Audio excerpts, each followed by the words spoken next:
let's talk about it. Yeah. Okay. You know, So before welcome to Unclicked. Welcome to I just Unclicked. did the intro. Are we on? Yes, We're we are on. We have Ryan Nyquist as a guest, legend, professional bike rider. Everybody knows who he is. His intro. Yeah, everybody.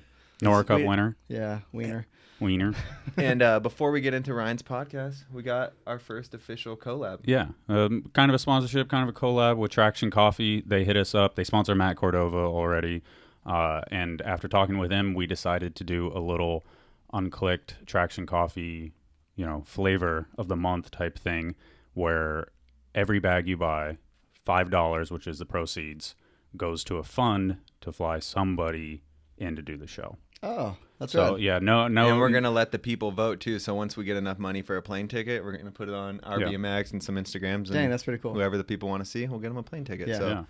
thank you, Traction Coffee. They're awesome. So They are. I'll throw a side little note. link in there. Yeah. You I- have the I- same mug I do. Well, I literally, I know the Ride or Die guys from the mountain bike side, Okay. and they did this collab for a T-shirt that I loved, and so I ordered a T-shirt, and then these dudes just hooked up a package of like that mug, a bunch of coffee, like the T-shirt, obviously I paid for, and then like the sweatshirt, stickers, and I was just like, I don't know you dudes, but I love you. Like, you're awesome. Like, Yeah, just super cool. took the time to just set something up like that. And I was like, I just ordered a T-shirt and you guys hooked me up with like all this stuff. So good dudes over there for sure. So all you have to do is just type your name as Ryan Nyquist, and you get free stuff when you buy from companies, basically. Apparently. That's, Yeah. that's how it goes, right? Pretty much. Yeah. Works for me. Rider owned coffee, Traction Coffee, helping us out to get a special guest in pretty soon. I think I think it'd be pretty cool. So even if it's like once the coffee's done, we'll take whatever funds and we'll throw in some of our BMX money and get somebody out here. So somebody special. So that's what I'm most looking forward to. When I had that idea, they were super down for it. So buy a bag of coffee. You might as well support all BMX coffee. That's what I was going to say. Yeah, I always try Rider and spread owned the is love. the best, but, and there's a few of them out there. We got Radshare. There's Tired Eyes, Rothrock. Was there another one? Probably. Yeah, probably, but we'll get that one next time. It's a lot of coffee. Yeah, so that's we did the plug. Yeah, thank you, Traction Coffee. And now here's an uninterrupted podcast with Ryan Nyquist.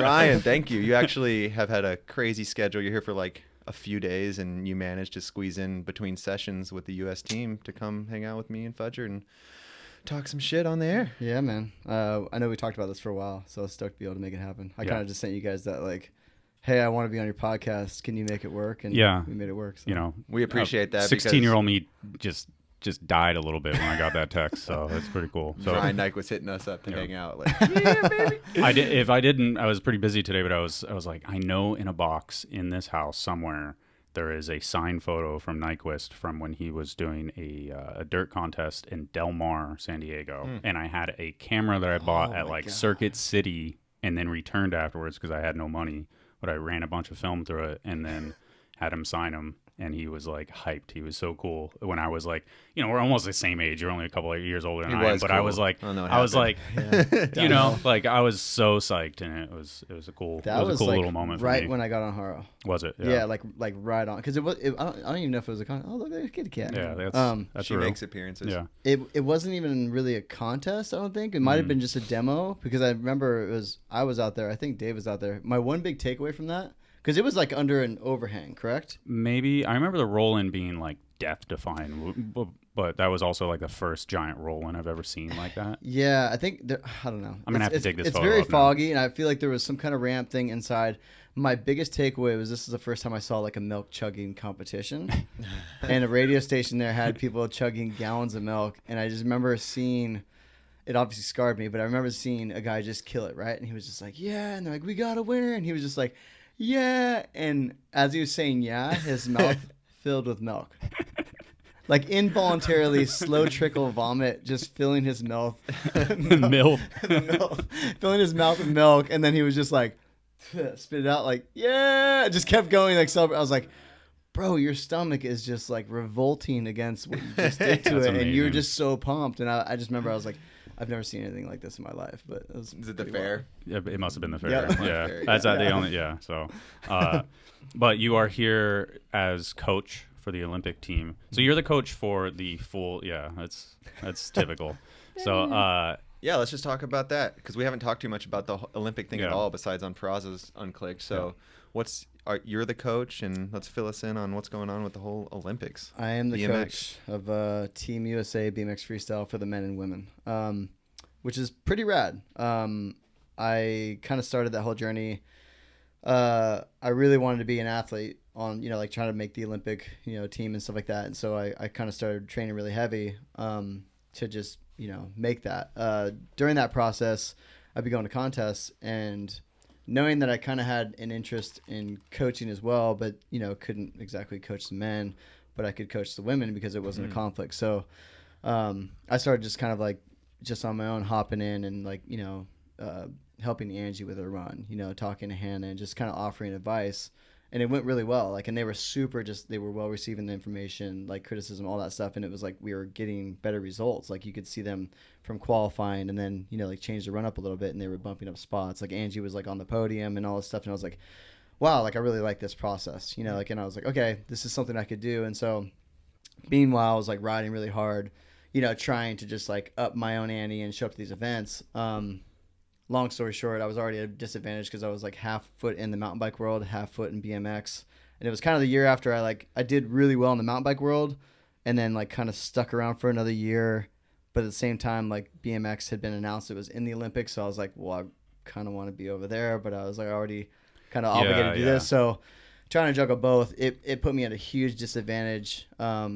Just really points wise and then also energy wise. Like I was trying to do both and I was just like, dude, I spread myself too thin.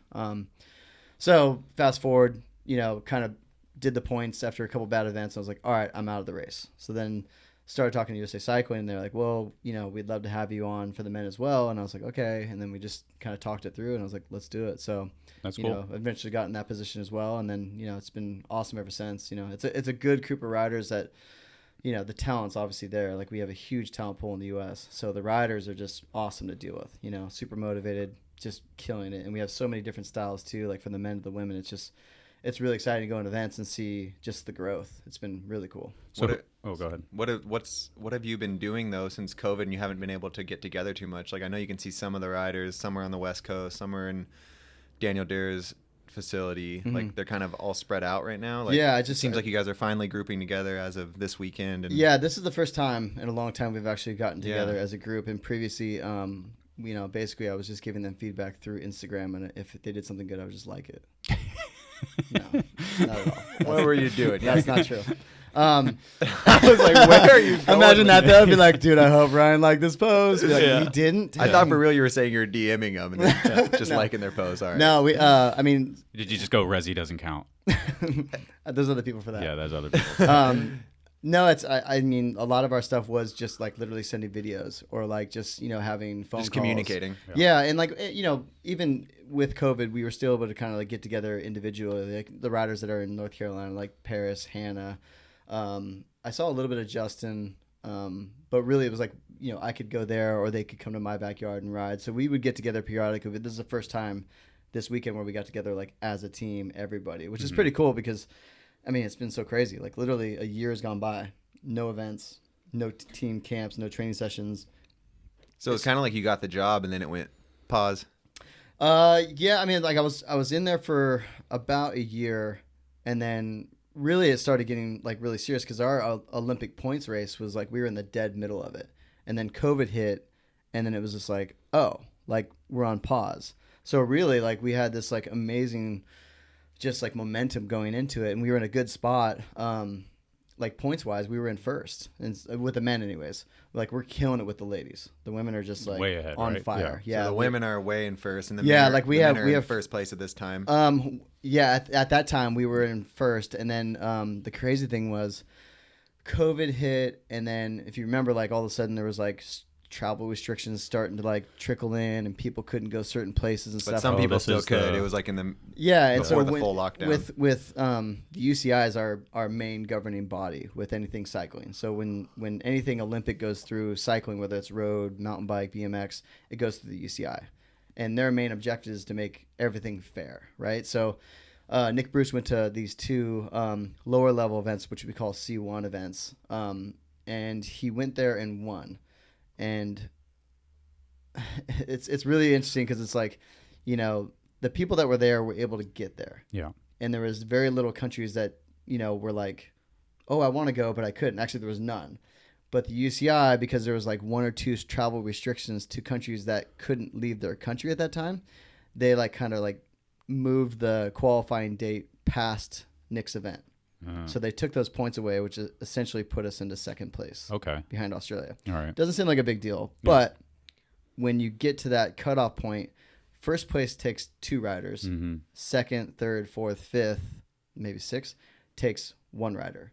So it's really the only position that really were like it affects. So like, you know, I think UK is in 3rd, and they're just kind of like, well, I mean, we could be in 4th. It wouldn't matter because you're still taking 1 rider to the Olympics, and that's the end all goal. So for us, so they don't really sweat it. But if you're in the race, it's exactly. a big deal. So between on the men's side, between US and Australia, it's like I think we're actually tied, and we would lose the tiebreaker because of the date. I think it was March 3rd that they set, and so like Nick did an event like on the 5th or 8th or something like that, and then they took those points away. So we're really looking forward to having something on the calendar so we can like have a battle and try to get in that top spot so we can take 2 men. Otherwise, we're just taking 1. Yeah. So it's really like. And who's in the lead for the men right now? Right now, I think we have a tie. So we go off of our internal ranking. Okay. So it's super And this is complicated. this is the thing though, because I heard this on maybe Kevin talked about this on his podcast, that the head coach gets the final call, correct? So somebody could have the points, and then they're like, hey, you have the most points, but we feel like this competitor has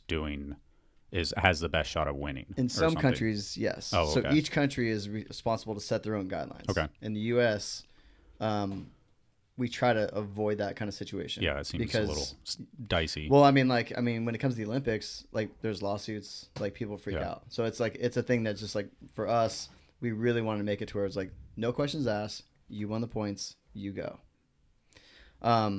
So for us, I don't think we would use that kind of like discretion because it brings up like too many things. But we're also in a period where, I mean, a pandemic literally knocked us out for like a year. Yeah.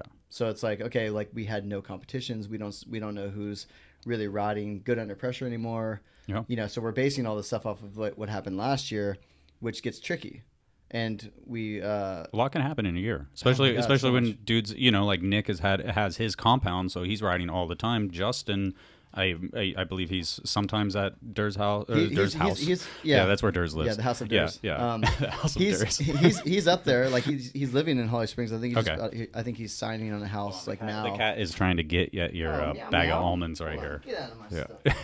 Put that in my lap. Just put it in with your brake cable. Oh yeah. Yeah. We'll get a complimentary gift to all Unclicked podcasts with front brakes. They Much get an appreciated. Odyssey Nice. brake cable. I'm gonna put them on. Shout out That Odyssey. is true. That was just sitting here for Ryan. When he That 100%, because Odyssey sends me like a box of stuff to like kind of give away, and I'm like, it's a brake cable. I don't really know where to lump this in. Oh, You because know, people like use I brakes can't do anymore? like an online giveaway. No, but if it was like a set of brakes or something, like, you know, it'd be something Bro, like worth look winning. it But up. I'm like, oh, it's a cable. Look it up. So Nuno will be happy that it goes to Ryan Nyquist. Yeah. Thank you. I appreciate that. So where's our gift? him being here. Come on. Oh yeah, duh. Yeah, you're blessed. Presents. You're blessed with my Yeah. presence. He's getting greedy already. Yeah, I know, right? I'm selfish. You know, you give a gift to get a gift. You know. Do you want this one back? I guess so. So let me guess. Is it just? It's got to be Justin, Nick, and Sandoval. Let's in- pause it in right the now run. too, because a lot of people probably who listen to this podcast don't even know who Justin Dow is. You know, like Oh yeah, but like there's other big names in the Olympics, and I feel like Justin is like this. He's like the underground- underdog, He's like yeah. a fees rider only. So Yeah. like he's super competitive, and I've talked to him. He's a cool kid, you know. And I would love to have him on the Me podcast too, because yeah. I've had my problems with him. Like we've had little exchanges he'd be on great lines, to but have I on here. like that he has a strong opinion. has an opinion, That's it's cool. Oh, and he very much So- does. Like he's very he's a very methodical, logical person. Yeah. Like and he's insanely smart. Yeah. Like he's like Mensa smart. this which is the nice. guy who's in the lead for Olympic points right now on the U.S. team, and Yeah. he's like so much more underground than all the other guys. That, Yeah, and like so Nick I think Bruce it's actually tied. Him and Nick are tied. So, Oh, wow. Okay. So that's what I was going to be before. Is like we have an internal ranking system that we use to send a person. So there's like a world ranking, This which is crazy. Oh, Yeah. it's Yeah. dude, It's insane, This is right? so it goes, interesting. and I've been learning, and I can honestly say I don't know everything, and I'm like kind of figuring it out as I go. But yeah, so our internal ranking, we call it the power ranking, and that is based upon Not to be confused with the Powerball. not at all. Yeah. Yeah. that Go was ahead. true. Sorry. Where was it? Oh, so Damn it, our Ryan. I know, dude. So the power ranking The jokes aren't worth getting him off topic. No, they are. They There's are. so many things to consider in the Olympics. The power ranking consists of World Cups, which are like all the FISA events, World Championships, and I believe. Oh, and then I think that's actually it. Okay. Maybe we actually count the Olympics rolling forward to the next year. Yeah. But that's really all that counts. So we have all these different level events. Those C1s, they don't count for our ranking, but they count for the world ranking. So within our U.S. power ranking, Justin Dow and Nick Bruce, we're going to combine them into one rider, have the super rider. They're tied for first. I'm imagining like Sandoval's legs with Nick's arm. They're tied for first. I think Nick actually loses the tiebreaker, so Justin would be the one to go to the Olympics. Oh, wow. Yeah. Yeah.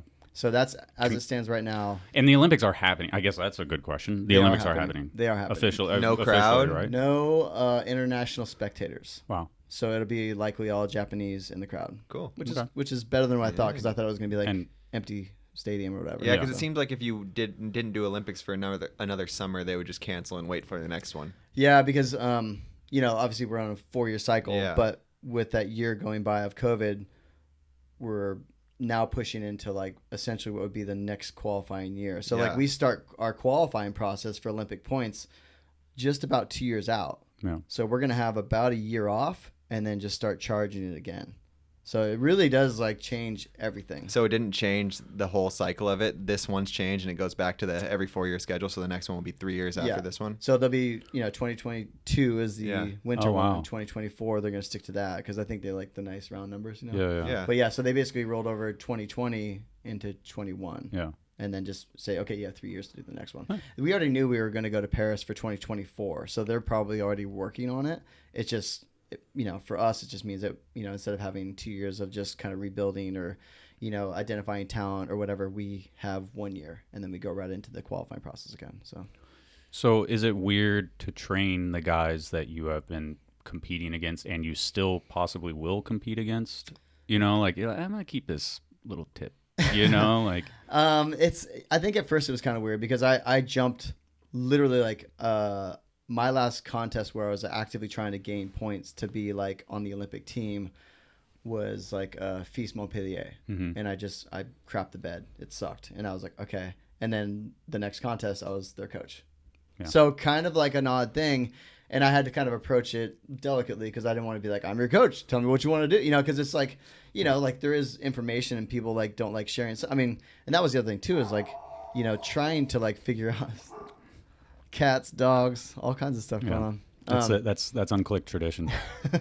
But like every rider is different. So some riders are like, tell me what to do. Tell me what you think. Look at this. Give me feedback. And other riders are like, I'll let you know when I need something. Yeah. And then there's someone in between. So it's like, not only did I have to like change their persona of me as like a rider that's been competing against them, that's on the deck, that's seen as like someone that I'm not going to share this information with, to all of a sudden I'm like completely on your side, completely on your corner. I want you to do well.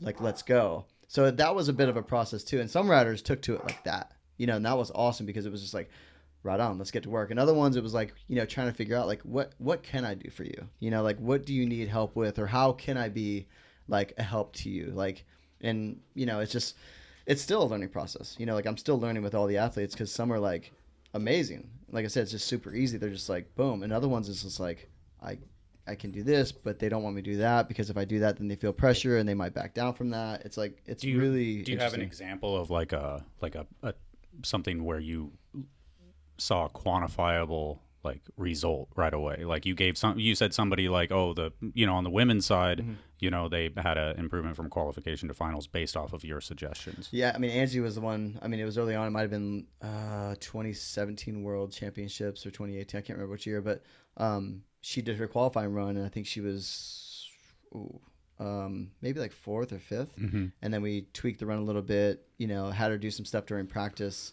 that she wasn't sure about. And it was just me being like, dude, you got this. Trust me, I did it during my practice. It works out fine. And then this links you to she put together a run, and she was on the podium. Just like switching up the line almost. At that point, it was switching up the line, Yeah. and I mean, the women's stuff in general, they've had such a crazy progression curve. It's insane. Yeah, like they're learning stuff nonstop. So at the time, it was as simple as switch up your line. It's going to flow better. You'll get more points. Because the trick stuff was like, very basic one-handers, stuff like that. And so like we weren't really talking about tricks. We were more talking about like smooth out your line. This is going to give you more speed. You'll go a little bit higher on the box. If you can do an X-up, cool. That was the level at the time. And so tweaking one little thing got her, I think, jumped like a couple spots and she was on the podium. And we saw a bunch of that earlier on. Now fast forward and it's all of a sudden it's like, line choice is always super important.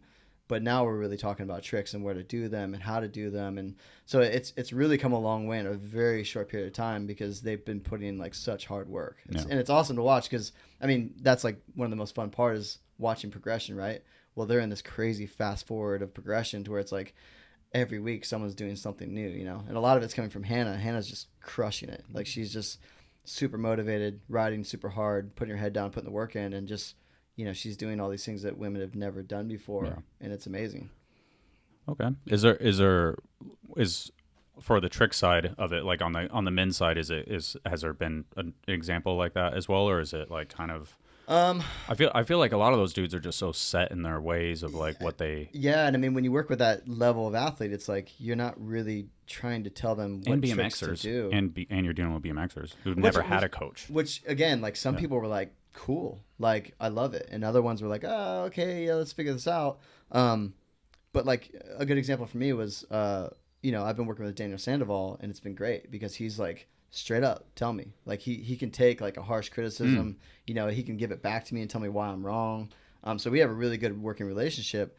But he got super frustrated, I think, at Feast Montpellier too, and basically like nailed his run and got a score that he was just like, I don't agree. And I was like, and so he was like, what else am I going to do? And so I sat him down. I was like, you have another run. So why don't we switch something up? He's like, I don't know what else I do. And I was just like, well, you got like that crazy 360 Superman seat grab that thus far, you've only done that at best trick comp.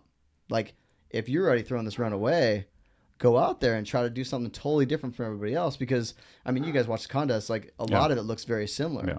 So let's do something that looks a little different. And it didn't work out. I think he didn't quite get the trick or something like that, but it was just like that moment. I think he realized that maybe I had something to offer, having that kind of like, because he was hot-headed. He was just like, this is crap. It like, breaks you out from the crowd.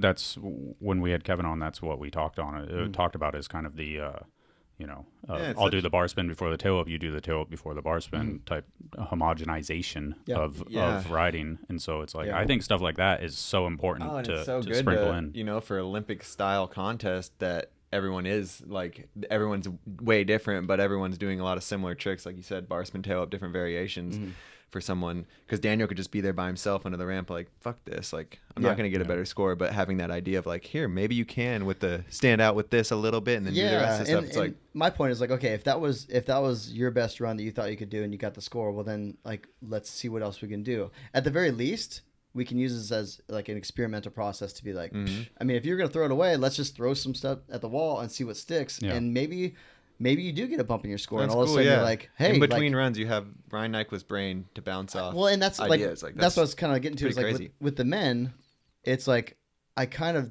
tend to see it's not so much of like, hey, dude, when you're doing that triple whip, because I'm not the triple whip guy. But I can tell you're not them on the sidelines like, dude, raise his seat up if you want more points. Yeah, I'm like, you gotta throw an extra bar. Have you tried putting on back pegs and do it rocket triple tail whip? Take off rocket. Yeah, then you definitely have to think differently because it's not like you like thinking of your tricks. It's like what? Well, and you have to almost think like what the judges are thinking and like. Yeah, there's a lot of that. But for me, it was like I can gain or I can give them a lot of stuff that I've learned knowledge-wise, experience-wise through the years of competing, So if you get bummed out all of a sudden, it's like, okay, well, let's just twist it up. And having someone like that on the side that's like not caught up in the moment 100%, and you can be like, okay, take a deep breath, chill. I actually did that with Hannah Roberts at this last Worlds too, because she did a run that she was not happy with. And it was, I knew it too. I was just like, okay, that's not what you want to do. And she came to the side. She had been working all year. She was just like, it was like, imagine spending a whole entire year working towards something, and then you get there and you're like all prepared, and then something happens, you run. Like she was worked up, right? So she gets on the side and she's just like, just stressed, like upset. And I was like, okay, let's just chill. And I was like, so I know that you want the run, right? You have a run that you want, and it doesn't matter what the score is. You want the run, but what do you want more? Do you want the run, or do you want the jersey, which is like the championship jersey, the world champion, the stripes? And she's kind of sad that she goes, the jersey. I was like, okay, so here's what we're going to do. And then we created a plan based upon what I felt like she needed to do. Turns out her not so great run actually won the contest. Yeah. So we didn't even have to go that way. But just having that person on the side to say, take a deep breath. Let's talk about this. We only have like 4 minutes. It's a very short amount of time, but it's just like for me, it's like, I always just lean on that fact that like I have X amount of years experience competing and been in so many different situations that like I can kind of sit back and be like, do this. Yep. Let's think about this. What about this? And then just let the athlete kind of like dictate where they want to go. Maybe more contest finals than any other BMX Yeah, rider. I was gonna. That's I mean, did you awesome. ever? Was there ever somebody like that for you? Like some sort of kind of like de facto coach? On the Yeah, deck. like 100%. So team managers and stuff. Well, that's the thing I always kind of say too is like, people are always like, well, how is it that you're a coach? Like, how is that? Because we've never had coaches. And I was like, well, yeah, we've never had someone that was like, officially you're a coach. But you always had homies that were like, hey, dude, like, I how'd that look? Like, what happened? Mm-hmm. And so you ask them, and it's like, it's a very similar role. So for my guy like that was always Darden. I was going to say, I remember you and Darden Yeah. always being in practice, like helping each other out, timing dude, runs for each other. You guys were each other's little Yeah, You guys are the like- dynamic duo these days. Yeah, anyways, too. and now you still work together. It's Yeah, cool. and I love that, dude, because it's like we get each other. So like there's days when and like, you're both coaches now. That's so I know, funny. right? That is so Is funny. he still the yeah. Chinese coach? he's not anymore because Yeah. China kind of fell out, but he was like He was, yeah. he was the Trippy, Chinese- you guys both, you Yeah. were like each other's Yeah. coaches throughout all Yeah. those big contests. Yeah, And- well, the funny thing is like so that whole gig. Sorry, we're going off on tangents. No, that's all good. That's what it was. The Chinese. We'll get into coaching you gig- being painted blue in search soon. All right. Appreciate All it. right. Like I got hit up to be the Chinese coach, and I was like, all right, what's the deal? Got the details. Decided it wasn't for me, but I was like, I can recommend somebody that you can hit up, and it was Darden. Yeah. And my thing was like, Darden has personally coached me. Like he's actually like the person that basically told me to do the powerball, told me to do nose bonk suicide. Like all these tricks that he was just like, you got to do this. Like that'll work. And I'm like, it ain't gonna work, Darden. Shut up. And all of a sudden it's like, like, all right, dude, it works. Yeah. I actually used to pay Darden every time I did the powerball. I was just gonna make that joke, and that's real. Oh, 100%. So like, the powerball is Copyrighted. no footed double seat grab, double bar spin. Yeah. Right. Dennis needs to get on. That would be fucking. Yeah. You need front brakes. It helps. Oh, do you? Yeah. You tap him? Yeah. Crazy. It helps. Crazy. But that was Darden. Like Darden took that trick from trampoline bike riding, right? He's like, dude, you got to try that because he knew the dynamics of the front brake, and I was just like, you're crazy. I'll never do So that. just as somebody who's never, I have proof of bar spin behind me. That's my proof of bar spin right there. But never had front brakes. So when you tap in the bike, the bar spin, how much faster? Like, is there a percentage you could put on it? Yeah, I'd Like- say like double the speed. Really? And Yeah. more in control, just like a trampoline bike, how you don't have that rotational Yeah. force. The bike like, doesn't wobble. the faster you go, Okay. the more slow and wobbly a bar spin gets. That's why when you go really fast, you have to be like right there with Yeah. the bar. Unless front Crazy. brakes, you can get a little more chill with similar it. concept to tail up. So if you're gonna tail up a 40-foot double, that tail up is gonna feel harder because your wheel is like, yeah, unless you hit. You have to control it way more unless you tap Yeah. the brakes and it just. Thump. Yeah. Crazy. So hitting the Yeah. front brakes for me, a good example like Suicide 360s. I hit the front brakes, it stops the wheel. Have you ever grabbed a wheel by the axles and done this? When it's Yeah, spinning yeah, And it feels yeah. all weird. And so that same rotational. If anybody like, can do a physics- Suicide 3 without front brakes, I think Has Matty anyone done it? Cramner. I've never seen it. I've seen I him do it think over a he's done it. hip. I've never seen anyone even do an air suicide. I think he literally threes and then just goes like this and then takes it and then it goes. Oh, he has a little technique. Yeah. Uh-huh. Cool. But the Interesting. front brake technique, like, with bar spins, it speeds them up because it's the same as like if you were in your garage and you backed up against a wall and just spun them. Mhm. They're going to spin exactly that fast. I mean, it'll go. So it's like you hit the front brake and do the bars, they spin like crazy. If you hit the front brake while you're flipping, like for suicide flips, I hit the front brake. Suicide threes, I hit the front brake. I used to do it with triple trucks, so they'd spin around faster. Crazy. So there's like the Powerball is Yeah. one that, so going back to that, you go off, hit the front brake, spin the bars. And Darden's like, And you're- yeah. Yeah. So Every Darden was time like, he sees you do it. you got to do that. And then so I learned it and got it dialed. And I remember I went to Elevation in Guadalajara, and I was tired, and they had a best trick contest. And he's like, "You gonna get in there?" And I was like, "Dude, I don't want to." He's like, "Just go in there and win it, and just do it." And I was like, "I don't want to." He's like, "All right, here's the deal. If there's 5 minutes left and nobody's pulled anything, I'll do it. And so I waited and waited and waited. And I think you actually, oh, you were there. You I got crashed. knocked out. Yeah, that sucked. While you were waiting. Yeah. Oh, And so, and then 5 minutes came up and nobody pulled anything. So he was like, get your shit on. And I was like, all right. So I like put pads on, you know, like I wear all the gear. Yeah. So it was like, you know, I was really 4 minutes and 30 seconds later. It got down to like a minute. Yeah. And I was like, all right. So I had to like kind of cut in line. I took like a warm up run. And my tester for that trick was always like, take my feet off, hit front brakes, and then just be like, all right. And so then literally landed one run, ran back to the top, did the Powerball, pulled it, and made like $5,000. So Sick. That's what's up. So on the way out of Darden's town, like, well, it was always 10%. oh, I paid him 10%. So on the way out of town, I went to the airport, went to the ATM, handed him $500. fuck yeah, that's I what's was up. just That's like, such yeah. a sick story. Yeah. So I mean, like, but so going Yeah, back no, to the that's other good. Yeah, tangent, Darden was always the guy that was like, "Hey, can I tell you my run?" He'd be like, "Yeah." And the cool thing was like, you know, we were competing against each other. Yeah. And then he would, you know, sometimes Darden always had a way of working the course. Like naturally unlike any, beautifully. yeah, he was, You know, so he never really needed a lot of my help. Maybe more trick selection sometimes, like dirt. But like I would always go to him and be like, "Yo, can I tell you?" He'd be like, "Yeah." And then he'd be like, "Why don't you do?" And you know, Darden's always like, it's like when you have someone else's like trick list there, it's so easy to just be like, "Oh, you should do this." Yeah, and so he'd yeah. always throw stuff out, and sometimes it'd be like, "Actually, I kind of like that," and other times it's like, "Don't, come on, man, like Yeah. taper down a little What's bit." it? The shadow riding or something like that, like Yeah. the ghost rider. Yeah. Yeah, exactly. Yeah, Like so yeah, I not mean- writer, but rider. Rider. Actually, yeah, of the Yeah. course. Yeah. So Yeah, so he and I always had like that kind of like good relationship, but like it was very much like he was like my go-to coach. Yeah. So like now it's like I'm the coach of the USA team, and I just kind of look at myself as like, you know, almost like a mentor of some sorts. Yeah, it's not like a coach like what people like a soccer coach. Yeah, or like a whistle and like Yeah. a Yeah. clipboard. It's like I'm It's really almost- just there. That's a being good like, way to put do it. you It's do you like- make them like work out?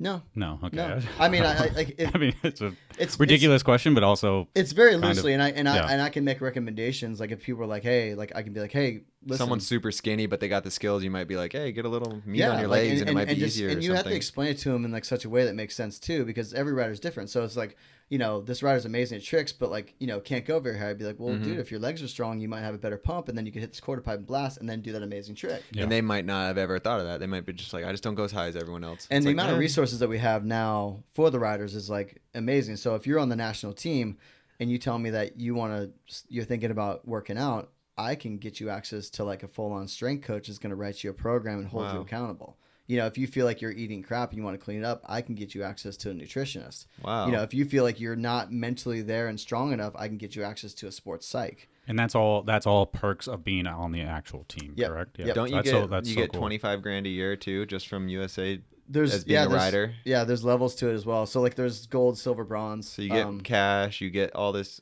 yeah, so access, if you, nutrition, knowledge. gym stuff. Yep. It's- And you can, I mean, like there's budgets. I mean, for it should be. travel. They want to win America wants to win that gold medal. It's like such a thing for a country. It's like you should be hooking Yeah. these athletes Yeah. up for sacrificing so much to try and get a medal. Yeah, and I mean, this is like really the first time we've been doing this. So like the athletes that are on the team now are learning kind of how to utilize those resources too. You know, and that's kind of like my job. You guys are all my learning boss, together. It's Jamie's all staff. your first. Yeah, time. like that's us to kind of like explain that to them. You know, Mm-hmm. so they can like kind of learn the ways too. And so, you know, they're learning this new way of, you know, becoming like an Olympic rider or just a professional rider, how to balance all that. And so that's part of our job, is to be like, you know, do you want this? This is what this can do. Like, are you interested? And again, some riders are like, 100%, I'm going to dive in, give me everything because I feel like I could benefit. And some riders are like, no, I'm good. Yeah. So it's just, again, every rider is so individual that you have to really learn what that rider is all about and how to like,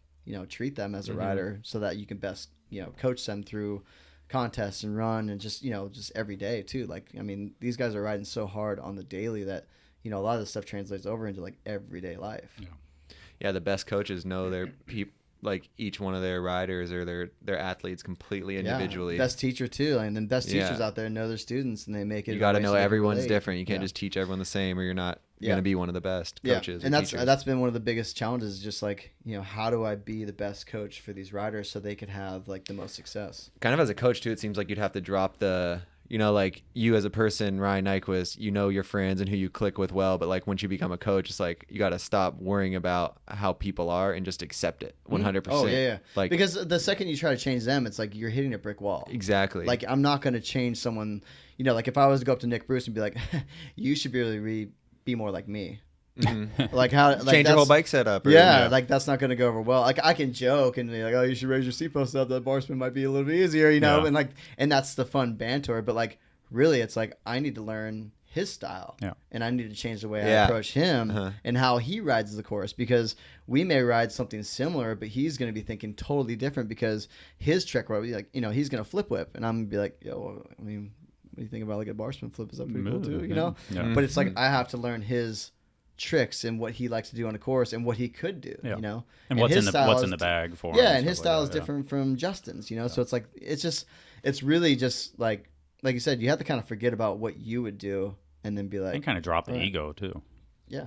I mean, just anything. It's just like you're really there for them, you know, which is like, I mean, in some way there's a lot of parallels between being a parent, you know, like you're just like that kid. Oh, you'll find out. But that kid pops out and you're like, oh, like you're like mom, or like, oh, you're like my sister, you know, like my brother or whatever it is.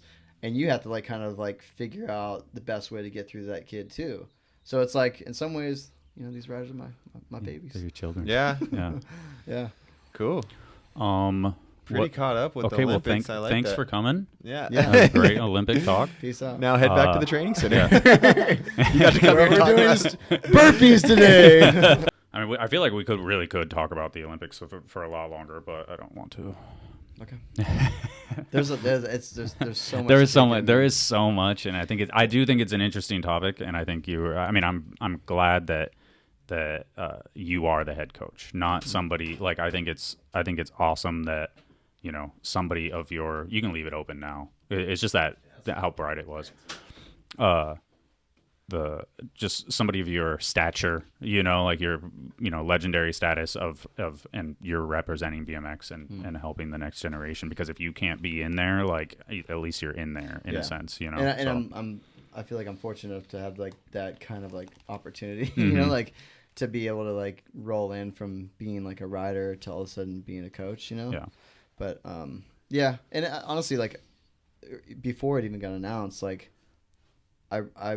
I was very passionate about the fact that like, okay, we're gonna have 2.5 years. Well, we were supposed to have 2.5 years to like get organized, and I just knew that situations like that, you know, people creep in that just don't give a shit, opportunistic. Yeah, of course. And I really, really didn't want that to happen because I knew that we were gonna essentially just have one shot to like pull this off. Yeah.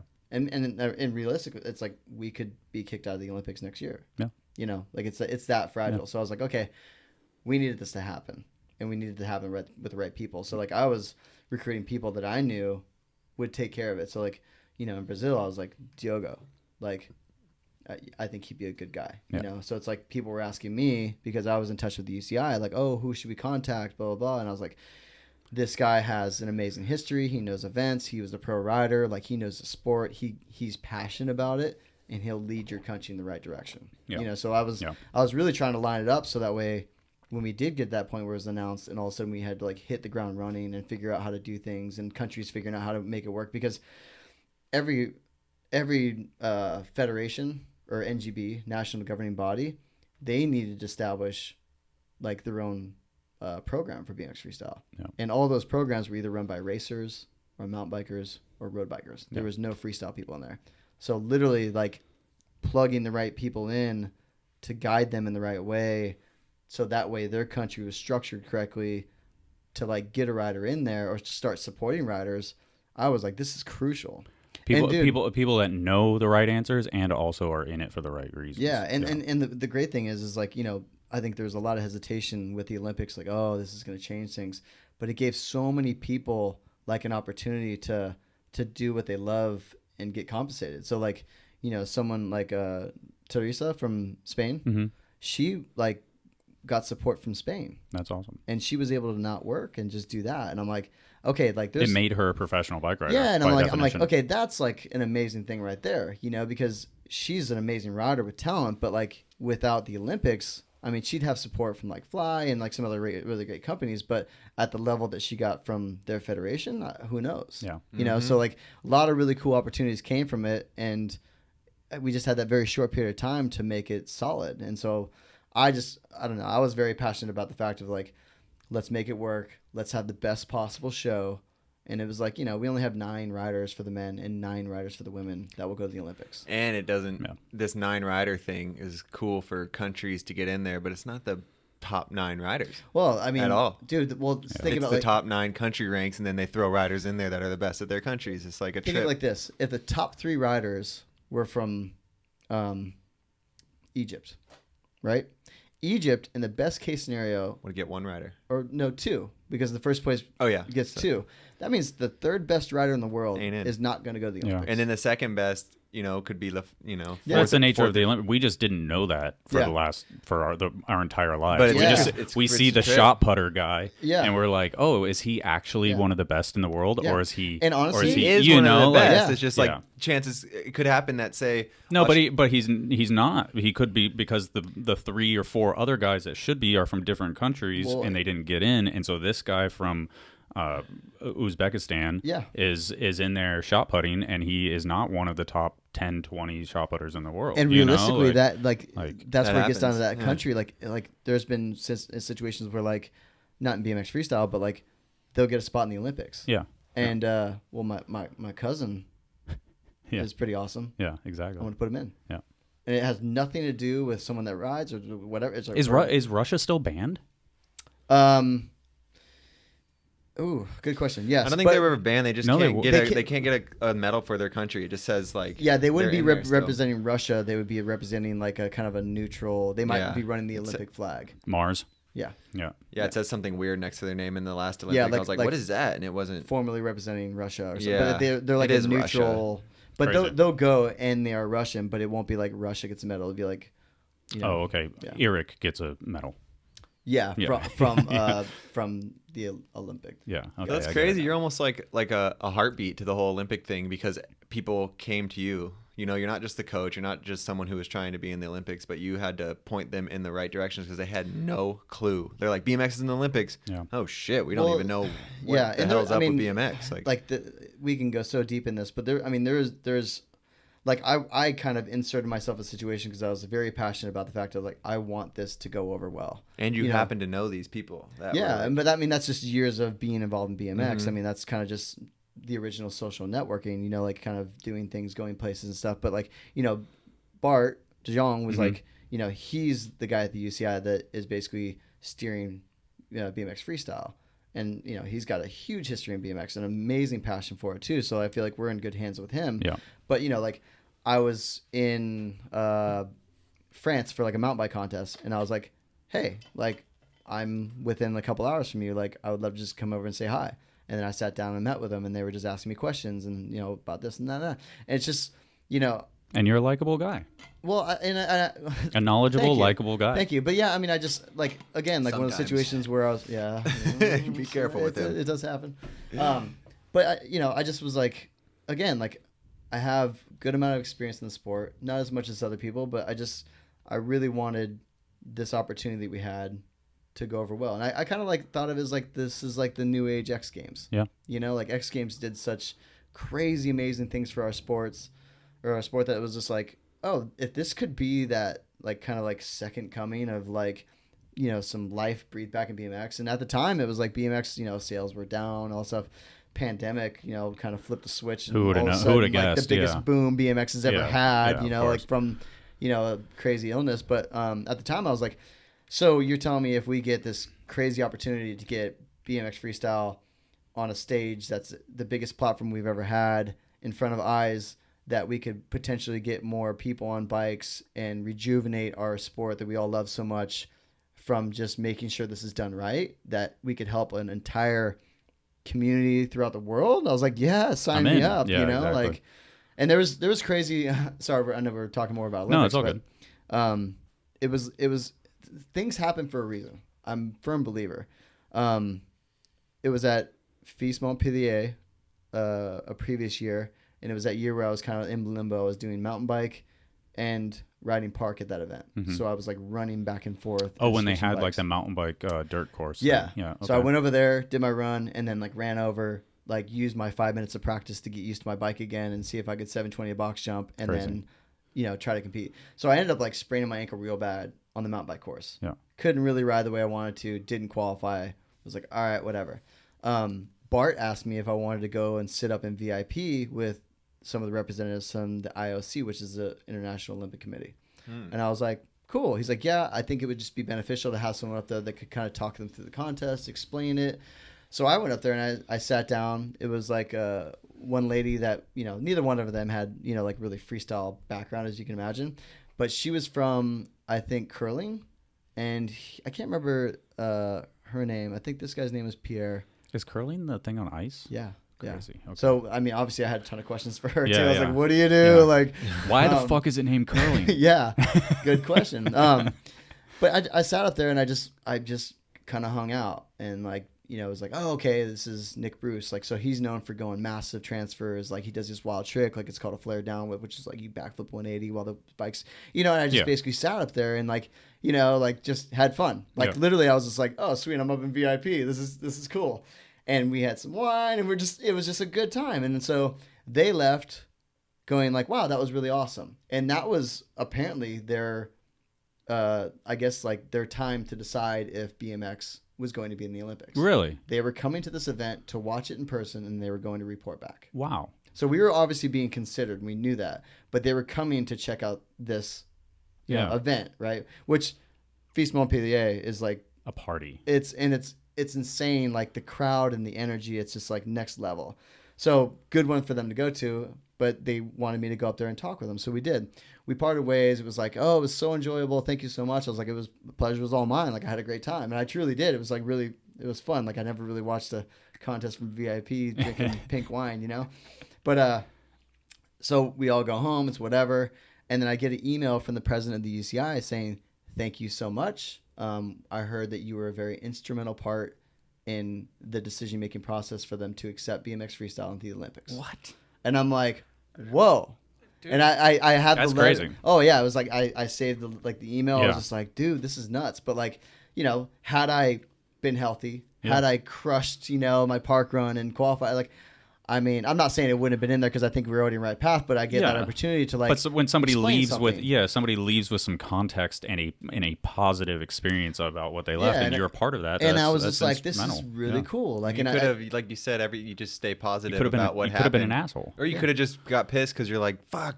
What do I don't know what I'm doing, mountain biking or this. I'm better than him. I'm better than him. I'm better than him. I just hurt my ankle. Or done good in both and just not even ever had that opportunity. And it might have been like, and that's what I mean. Like, you all needed to happen. Like it all happened for a reason. And the craziness of that situation was just like, you know, like it's mind blowing. You know, it's like, what if you left your house like 2 minutes later and all of a sudden it's like, but that kind of thing. I was just like, well, no way, that's crazy. And so like for me, I'm really happy that I didn't make the finals because I could help usher this movement along. And I was just like, you know, and I'm not trying to say that to be like cocky, like I'm the guy, because obviously we were already on that path, but I'm like, that was such a rad opportunity to be in the right place, the right time with the right injury, I guess, you know, like, exactly. It's an amazing example of like just following the flow and like not fighting things. And it just worked out with such an amazing. I was just like, wow, that was really cool. And it's funny because like, I think that the dude Pierre ended up going to like a Vans contest in HB, and I saw him because he was looking at the skate side of things there, and like he remembered me. He's like, "Hey, what's up?" We gave him a big hug. He's like, "How are you? Like, are you good?" And like, you know, he was followed, like surrounded by all these people that were trying to have his ear and stuff. But it was just like, it was cool because he was like, "Hey, Ryan, like, how's it going?" I was like, "Hey, like, good to see you, man. Like, everything good? You want to skate?" But it was just, I don't know, just such a rad opportunity that I never thought I'd be in a position to have that kind of influence on it. But yet, like, there I was, and just, you know, like, I think the fact that I just had passion for this event and knew the people and could speak on it, I don't know, I was just like, this is awesome. You know, like, I don't know. Like, that's all I can say. It was just like a really awesome Really cool. Yeah, it's amazing. Amazing coincidence or whatever you call it, just going with the flow and being positive about it. So you brought up the resurgence of the, you know, kind of the heyday, the X Games stuff. So let's rewind to when that was for you and kind of the early X Game days. Yeah. What was that like overall? So I'd say year-wise, that was probably, 98, 99, 2000. Are we talking like Staples Center packed? I think pre-Staples Yeah, Center. pre-Staples Center. Just when it was packed to the roof, Philly like- X Games. Yeah, Philly, stuff like Yeah, that. but When like you guys were riding, it looked like the Super Bowl. Like it was Yeah. dirt jumps down here, and then like Super Bowl sized arena for you guys. Yeah, to and it get was. down. It was like it was you know, crazy. like selling out like stadiums. Yeah. like what normally like a basketball game. Like in Uh-huh. Philly, we had the stadium that was full. Yeah. LA at times was full. When your agent's like, no, he doesn't accept. He accepts that. Dude, Like- I mean, not even exaggerating. That was the time. Like you had, my agent was Steve Aspen. Yeah. You had Aspen on the side. Okay, yeah, all right. Well, I got the contract. Okay, Ryan, you got a sec? I know you're about to drop in. Sign this quick. Really? Put a sticker on the helmet. That's how Really? the whole like. You did that Oh yeah. right before a run. Oh, multiple What? times. What? Okay, like Multiple what just like an brand- X Games or, sponsor. or during would practice. be an like, X Games only sponsor, or was it like sometimes it was that. Sometimes it was like a year-long deal. That's so Some of these deals, we got paid and nothing ever happened. What do you mean? like you never got paid? Like the internet boom. Like I'm dating myself pretty hard here, but like Yeah. there was an internet boom where all of a sudden there's these internet companies that were like, we want to host RyanNyquist.com. Can we pay you? Okay. Right. So during like the whole .com boom, Yeah. half of them just failed. Shit Right. the They bed, had like yeah. crazy, funding that someone thought they were going to be the next big thing. All of a sudden they're signing contracts for $20,000 to $50,000. You put a sticker on your helmet and nothing happened. Nothing. Sometimes there was like literally no sticker on the helmet. You just got $50,000. So it'd go the other way too. Yeah, dude. Yeah. What's the biggest year contract you've ever got? Oh, Jesus. You can say it now. It was six figures. For 1 year. Multi-year. Oh, so it was like Six figures per year. Like though. a 3-year deal, 6 figures. Yeah. Per year. I mean, it wasn't like 500,000. Yeah. It was in the ones, but like still, it was just like, whoa. to this is do crazy. to do what? Who was it? Just say it. Is it fucking like a Walkman company or something? No. Haro. No. Butterfingers. Butterfinger. Butterfingers is a good one. Yeah, you're sponsored by Butterfingers. They yeah. what they pay like 50 G's Is it a a year? collect? Not like 1-800 collect, like a Visa company or something. No. God, what could it Butterfingers, be? man. See, I wish I had kept the contract's got to be somewhere. Wish you kept the Butterfingers. I wish I. Well, It's they good do. when They you probably still don't do even it. know Probably which one was the 50G, the Well, six figure. so like to go back to you got it, a it's lot like of big contracts. oh no, there was like it was the biggest, craziest like at the time the biggest boom because it was like okay, X Games came up.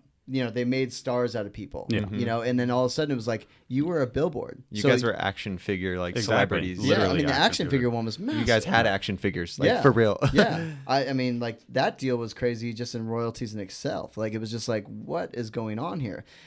So another crazy story since we're telling it's fine, stories. yeah. Tell them. So, myself, I had This is an action figure- everybody's like, fucking fast forward Olympics. So the action figure thing was like, they had the bikes, they had action figures. That it was just, like at one point they were just like, build a new bike so we can make a bike out of it. Crazy. Like Aaron Yeah. Ross was a good guy that like really took advantage. We of that. talked about that. He was constantly re-upping colors and just being like, here's my new bike, here's Mm-hmm. my new bike, make a new one. But so I had one. I had like a series of one. Dave's, Mirra had a series of bikes and action figures. Haro had their own, like the bike companies did. Mm-hmm. So, in some roundabout crazy way, the iconic Dave no-hander photo was on the Haro packaging. Mm-hmm. Apparently, for the Haro structured deal, they didn't have the right to use Dave's image. Mm-hmm. They sold a lot of those. They came to Dave or Dave's agent, which was Steve Aspen again, and they were like, "We messed up. We owe you guys a lot of money. I mean, well into six figures." Yeah. They said, "This is gonna hurt us pretty bad. So can we work something out? Yeah, let's be friends. Can we make a deal here?" And so, it's like they go to Dave, and Dave's like, "Yeah, buy me a Mustang." Dave was like, He got the. Is this the Rouge? Is this the Rouge? Whatever it is. Oh my God, Cobra Shelby, thing? Shelby. Oh, okay. like the gnarliest yeah. one, right? Yeah. He's like, buy me a Shelby Mustang, right? Yeah. And they're like, What a fucking Done. boss move. done. Yeah. Yeah, So because they they- probably owed him like $3.5 million. I don't even know Yeah. what it They're was. like, yeah, I Shelby never Mustang. knew what Well, the they figure was. if they used his likeness to sell a bunch of stuff, even whatever they sold, he could get I mean, he would get a cut of it. Multiple on top because they did it illegally. So it would have been decided by a court. They knew it. Really. You know, like Dave had him by the balls, and it was just like, help us, help us get out of this because we know that we messed up, but like we want to continue doing business with you because this thing was a gold mine, right? Yeah. They were selling like a bajillion of them, so they're like, help us, help you, we'll keep going. So he's like, yes, give me a Mustang, like the gnarliest Mustang. It's like it's a supercharged, blah blah blah. So Dave goes, they only come in yellow. I want it black. You gotta get it painted too. They painted it. Hell yeah, they painted it black. At the inside of the doors, like you could still see the yellow. And I remember he got that a shit thing. ass job. I don't think it was shit, but I think it was just like they got it painted, right? Yeah. And it was just like, I mean, the thing was a beast. It was like 500 horsepower, ridiculous thing. But it was just like that was the level. Yeah. That was the level of like the money that was being thrown around. It was just like trying to get your logo on someone's helmet, trying to do this, and like so multiple times I'd be like at Gravity Games or X Games, and during practice it'd be like, hey, Nyquist, get over here. Like, what? Sign this right here. What is that? It's for the video game. Okay. Put the acclaim sticker right there. Done. Oh, can I go now? Go ahead. Backflip the spine. Okay, sweet. Yeah. But like that was the level. Like at these big events, there was deals being done. Like they were hustling behind the scenes because there was just companies that were coming in that wanted a piece of it. And 100% benefited the fuck out of it. So when we had Nastasio on here, and when he said that his best year was $250,000, he said like $350,000 or something. See, I was thinking about that afterwards, and I was like, I bet Nastasio at his best was not of the mindset to know how much he made in a single year. He probably had agents, and that's what I was thinking. Like, because he had Kimmery or whatever, right? Like, not saying she took anything by any means, but I'm just saying that he probably had no. I'm like, because even at peak Nastasio, I was like $350,000. I feel like a lot. It was definitely a lot back then, but it's like I felt like he was just probably making more. But I don't know. I just thought about it. Dude, I'll be totally honest. Like like you're asking me all these numbers and stuff. I was like, I don't know. Like at that point, it was just like another deal came in. Cool. Like can I go ride some more? Yeah. Like that was the focus for me. Was like I just wanted to win contests. I want to go there and ride well. And the result was like you got these deals, but. Dude, I couldn't tell you. Like, it was just like they would call me and be like, "Oh, we just renewed your Oakley deal." And I'm like, "Cool. Yeah. We got your raise. Sweet, thank you." Yeah. And then it's like, send me the contract. Contract would come, sign it, send it right back. I mean, it was just that's why you had those. That's why you had the agency, so you didn't have to worry about exactly. That stuff, and I remember earlier on, I was like, dude, I hated that part of it. Yeah. I hated going into like Haro and being friends with someone on a level where you're like, hey, like, yeah, we work together, but we're homies. And then all of a sudden it's like, I mean, at that time I negotiated in person. So I would fly out to Haro and sit down. And at the time it was Brad Lusky. Yeah. Like who now is actually my agent. Oh, still your agent. Yeah. Okay. Yeah. But it's funny because he was the guy that I had to sit down. He would always do this thing where he would have his photos of his family. So Astafin was the boss and Lusky was under him. And yes. And so Lusky would be representing him. Yeah, so like, well, Aspen is no longer with Wasserman. He started his own thing, but now it's like I work with Lusky. Okay. But at the time I was going to Haro and negotiating these new deals, and so he'd be like, it was during the boom, so we knew, we were going to go in there and get a raise. So he'd like take photos of his wife and his kids and be like, hey, I want you to see this, that my kid's here. And, and it was, he wasn't being serious. Like saying like, don't hurt us too bad. Like I have a wife and kids. Like, oh, like the dude running Haro at the time? Yeah. I mean, he was a financial guy, but it was more of a joke. It wasn't like he was serious, but every single time I go in there, like every 2 years or whatever, he'd be like, I'm a person, hey, so, don't hurt us too bad because, we're getting a raise, but let's not gouge us, my family. Yeah. But it was just like, I was like, come on, Brad. He's like, I know, But like we would go in there and I'd have to negotiate with these people face to face as like an 18-year-old. Yeah. And I'm like, hey, I want like 30. God, you were 18 then?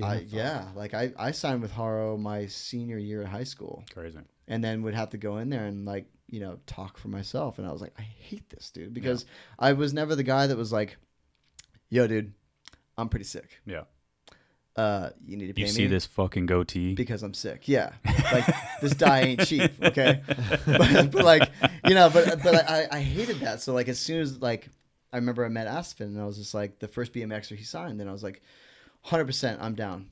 Like 100% sign me up because I hate having to be the businessman. Mm-hmm. I want to just ride. I want to focus on that. And Aspen signed you before Mirra? Yeah, I was the first guy. And then did you tell Mirra like, yo, you should jump in on this? Mirra was working with another agent out of Pennsylvania that Gary Ream, the old owner Woodward, set him up with, and I think he was working with a couple of different athletes, and then eventually I think I was listening to a podcast with Astafin, and he was saying that Mirra was like a total hard ass, which I can totally see, but was just like, prove it, prove you're the best, prove you're gonna do this for me, and made him work for it. Whereas I was like, yeah, just go talk to Haro. Yeah, but like.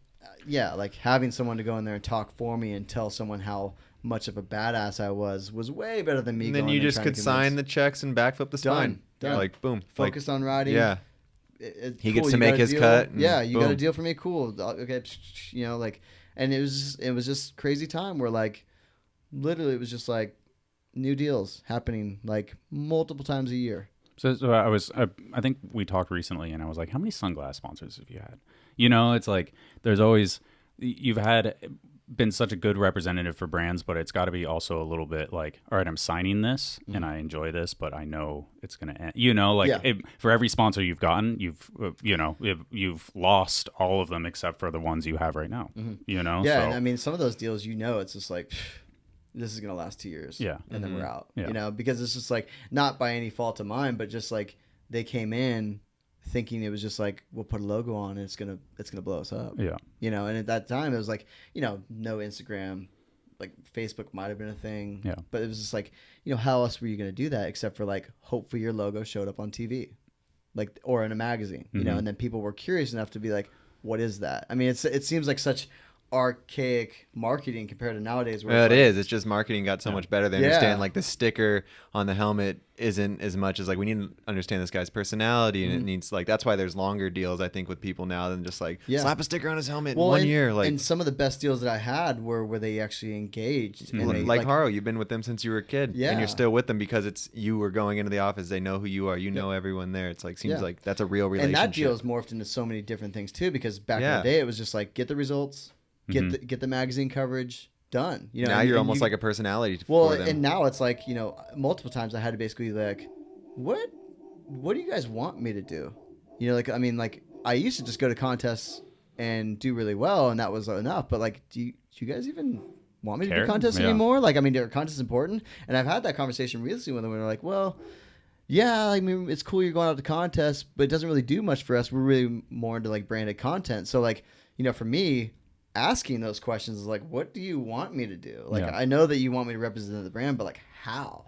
You know, so like going and like having that relationship with Haro, which has been, God, I'm since '97. Is that 24 years? 24 years. 24 Wow. years. You know, That's got to be that's got to be the longest standing bike sponsor for Could anybody. be that wrong is like, on that, but that sounds like it's got to be. I mean, I feel like there's a relationship, you know, like you still have the person on the bike, but they're not getting paid anymore. But like a standing You've been on Haro, professional, too. like that. like DMC with Vans might be the longest, but he's been off and on. Right? Yeah, Like, exactly. Like, So I mean, just damn, like, that's amazing. Yeah, and 24, like, I mean, 24 years. and I always say like it's just, you know, it's a partnership. Like, you know, for like young kids getting into it, they think it's just like you sign a deal and you just do your thing and you get to go on cool trips and stuff. But like really, it's like nowadays with like all the crazy marketing abilities, like through your like Instagram or whatever, it's like, I mean, you really got to kind of know what that company wants of you. You know, it's not just about like, oh, okay, well I signed, and so now you guys figure out what you're going to do with me. It's like, bro, it's a two-way street, you know, like, and that's how these amazing like sponsorships that I had, like Haro, like Adidas back in the day was insane because they capitalized on Dave and I. They made these crazy specialty pieces that showed us as people. You know, Is that who funded Miracle Boy and Nyquist? No, Miracle Boy and Nyquist came about completely just. That made you guys like even more like I know, superstars dude, to me. In hindsight, like Mirra was like kind of like, I don't know if I want to do it, you know. And I was like, well, I don't know. And I got introduced to that guy through either Fuzzy or TJ. His name's Steve Olpen. Like good dude. Yeah. He's But really it was just like, all right. And then started filming with me. Dave eventually agreed.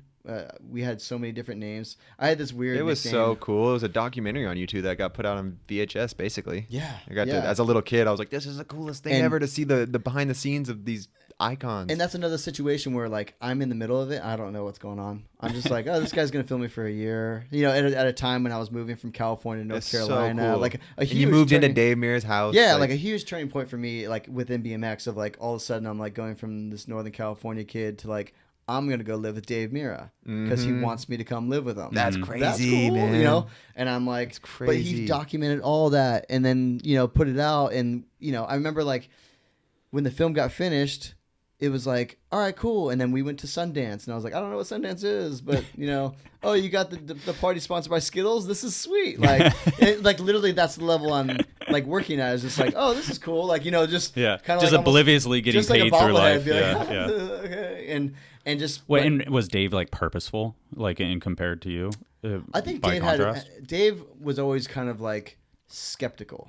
I would say he was always looking for someone that was going to best him, whether it was going to take something from him or have an advantage over him. So he was always naturally. He probably already got taken advantage of at this point too, because he was so well, I big mean, time. I mean, like just sprocket jockey shows, doing fair shows for $100 a day. You know, like I mean, he paid his dues over and over. Yeah. So to where when the deal started coming, he was just like, hold on a minute, like, okay, what do you want? And he when was someone's at like that level making that much money, he's like, I'm not getting taken advantage of. No, Like, no, I can say Yeah. he's got fuck you money. Yeah, Like, he doesn't need to do everything. and he was way But he's more got of buy a business. me a Mustang money. Yeah, Exactly. yeah. And he had way more of a business sense than I did. And I learned so much from just being around him too, that like, you know, these are crazy opportunities. And I took probably a fraction of what I could have taken away being around guys like Dave or Astafan or whatever, or even like, I mean, looking what like, you know, Brian Deegan did, like, you know, starting a brand during that time, like could have been the smartest thing I ever did if I just started, you know. It wasn't you though.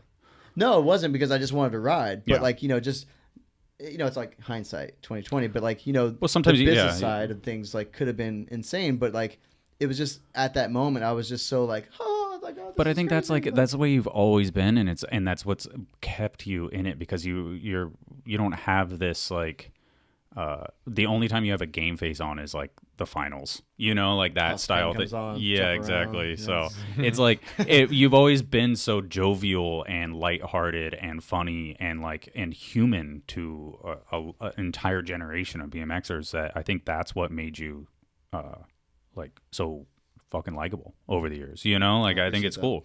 You know, I think that like, so you can't knock yourself too much for not being like more like focused in on certain things. And I wouldn't change it, but Yeah. it's just like when you look back at what was going on, I guess my point is like, you know, going back to the Nasazio thing, it's like when you're in the middle of it, like, you know, standing in the middle of this crazy progression contract hurricane and things are just swirling by you, you miss so many things because you're just like, oh, okay, like, and all I knew was like the eye of the storm, which was my riding, and what I wanted to do and how I wanted to progress. And meanwhile, all this stuff is going on around me, and I'm like, whatever, man. Like, I'm just gonna put my head down and ride, because that's all I've ever wanted was just to be a competitor and to win.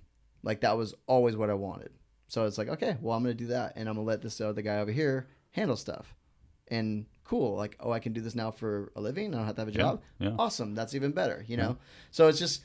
It was such a wild time of just things happening, and you know, like that. It's like I couldn't even tell you half the deals that were being done or the numbers on them, because it wasn't a big emphasis for me. Yeah, I was That's really cool. kind That's of good. like more concerned about like trying to win. Was there ever a deal where revenues. you're like I can't take this. This is too weird or something.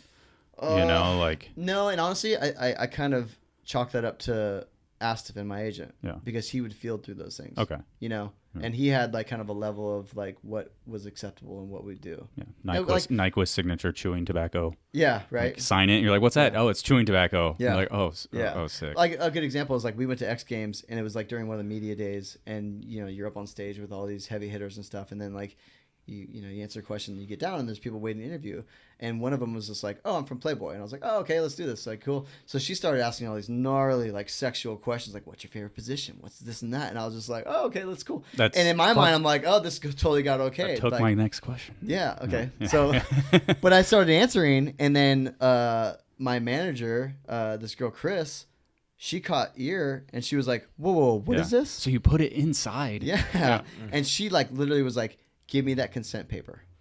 Oh, It's really? Like, we're done. Yeah. And she goes, "I don't know what was going on there. I'm sorry." And I was like, "I don't know," but like again, like that's me just being like, "Oh, sex, it's cool," like, you know, but like, you know, thinking that everything's okay. And so for me, like having those people kind of like helping me guide when I'm like somewhat oblivious, just wanting to ride, was like totally instrumental to getting to the point where I'm at now, where it's like, okay, I had great success, but like I had people kind of steering me along the way, which That's was good. That's good. Yeah, You need amazing. good people at that point. Yeah. Like going Every back to Ryan not going Nyquist, back Dave to the Mirra has a team around him. Yeah. You know, like all I saw as a kid was Ryan Nyquist or Dave Mirra, but Yeah. like when you get to know you, it's like, oh, you had manager, Yeah. agents, all these people helping you so you could just win Yeah. fucking X Games. Yeah, I mean, there was a, the company was called The Family, and they had people that Yeah. were like out there doing stuff for us, and that was their job. And like the better we did, the better they did. So it was in their best interest to have us out there looking as good as possible. I mean, they weren't like stylists, but like in the sense of like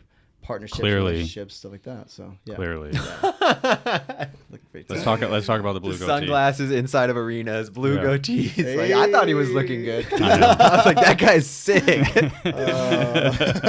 Let's talk about That dude's a video game character. let's talk about the blue goatee. All right, let's do it. What, How'd do you wanna dye? know? Would you just dip it?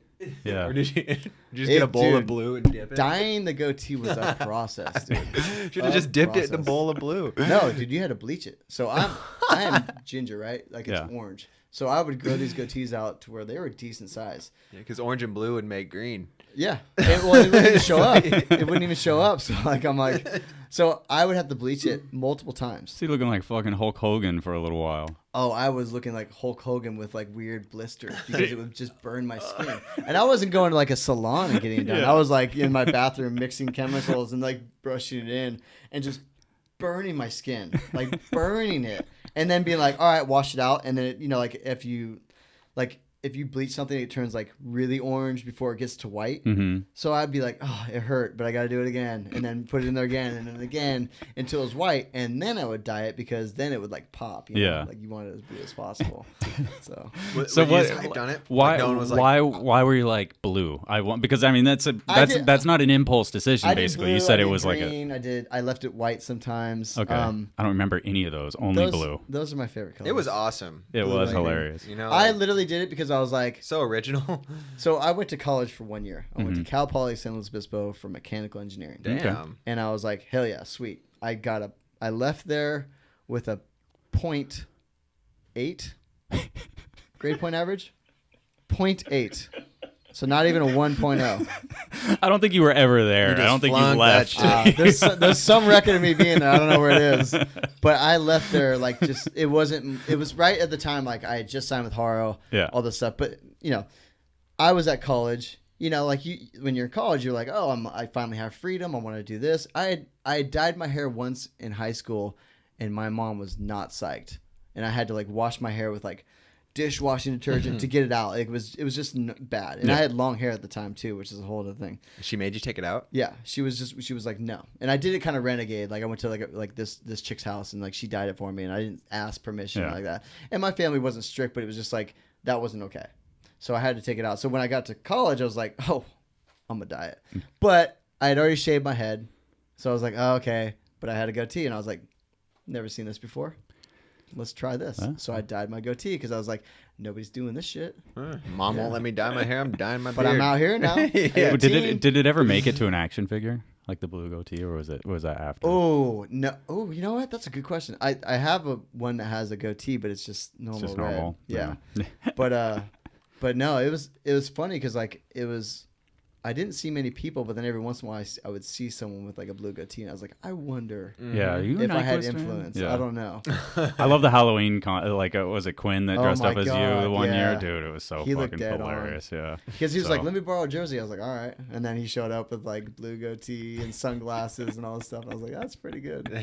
It is nice to have like like you close your eyes and you picture Nyquist and it's like that, Just like the glasses with the persimmon helmet, orange. yeah, the white Yeah. Haro jersey Yeah. with the red lettering. Yeah. It's like it's so like quintessential Nyquist. That's such a good thing. Yeah, So. it was definitely a fun time. Genius marketing decision. I Yeah. appreciate it. Didn't really think of it that way, but I remember I had some company, or not a company, but like a TV show be like, we would love to film you dyeing your goatee. Oh, all right. And it was right at the time when I was kind of like over it, and I was like, all right, like trying to just please everybody. Yeah. And I was like, all right, cool. And I remember going through the process, burning my face again, and just being like, I'm so over this. It sucks. And then dyeing it green or blue or whatever it was, and then them getting the shot. And then the next day, I remember being like, I don't want to do this anymore. And I went back to the place and bought as close to the match as I could. You dyed it and back. I dyed it back. And I remember they showed up to film, and they were like, what? I was like, I didn't want it to be blue anymore. And they were like, oh, okay. But they already gotten the Yeah, clips of me, yeah. you know, suffering through my beauty techniques. Circling back to the Miracle Boy and Nyquist phase, what you lived with Mirra, and you said, you know, essentially that he was always kind of, you know, there was that golden era of you and Dave, and then the relationship kind of deteriorated in the sense of like, well, I guess let me rephrase it. You were always second to Mirra. It was you just said we started filming me first for a Nyquist documentary, and then it became Miracle Boy and Nyquist. So was that ever in your head, I guess? Was it always Dave is always just above? Or No. I think towards the latter part of like our careers, if you want to say, it became more prevalent. Just because I did feel like I got my riding to a level that could compete. But earlier on, no, I had Dave on a pedestal. Of So course, yeah. I never thought that I should be like ahead of him because he was Dave Mirra and he was a guy that I had on my wall, like, you know, an idol growing up. And it was just like this wild ride of like, wow, this guy wants me to ride with him. And so now we're teammates and we're doing all this stuff. It was just like, he was always the guy, which I was like, this is fine. Like, you know, I'm having my own success. If you're going to be second to anybody. Yeah, but Mirra, it never really felt like second because it was just like he was doing his thing and it was amazing to watch and be there. And then he was like confiding in me, you know, about like runs or like tricks or like, you know, and we were at home and we were progressing together and pushing each other. It never really felt like I was second. I just, it was like, that was my place. Like that was where I stood, you know, as far as riding goes. Now you fast forward and, you know, we got to the stage where, you know, he built his warehouse. We weren't riding together anymore. It was starting to get to where either one of us could win the contest, you know, and then... Was it, and you couldn't ride the Animal House, or what was it? It was just the vibe wasn't there? It was touch and go, because sometimes we see each other downtown Greenville at the bars, and he'd be like, yo, dude, if you ever want to come ride, hit me up. Or no, it was just, if you ever want to ride, just come show up. Yeah. Which his thing was...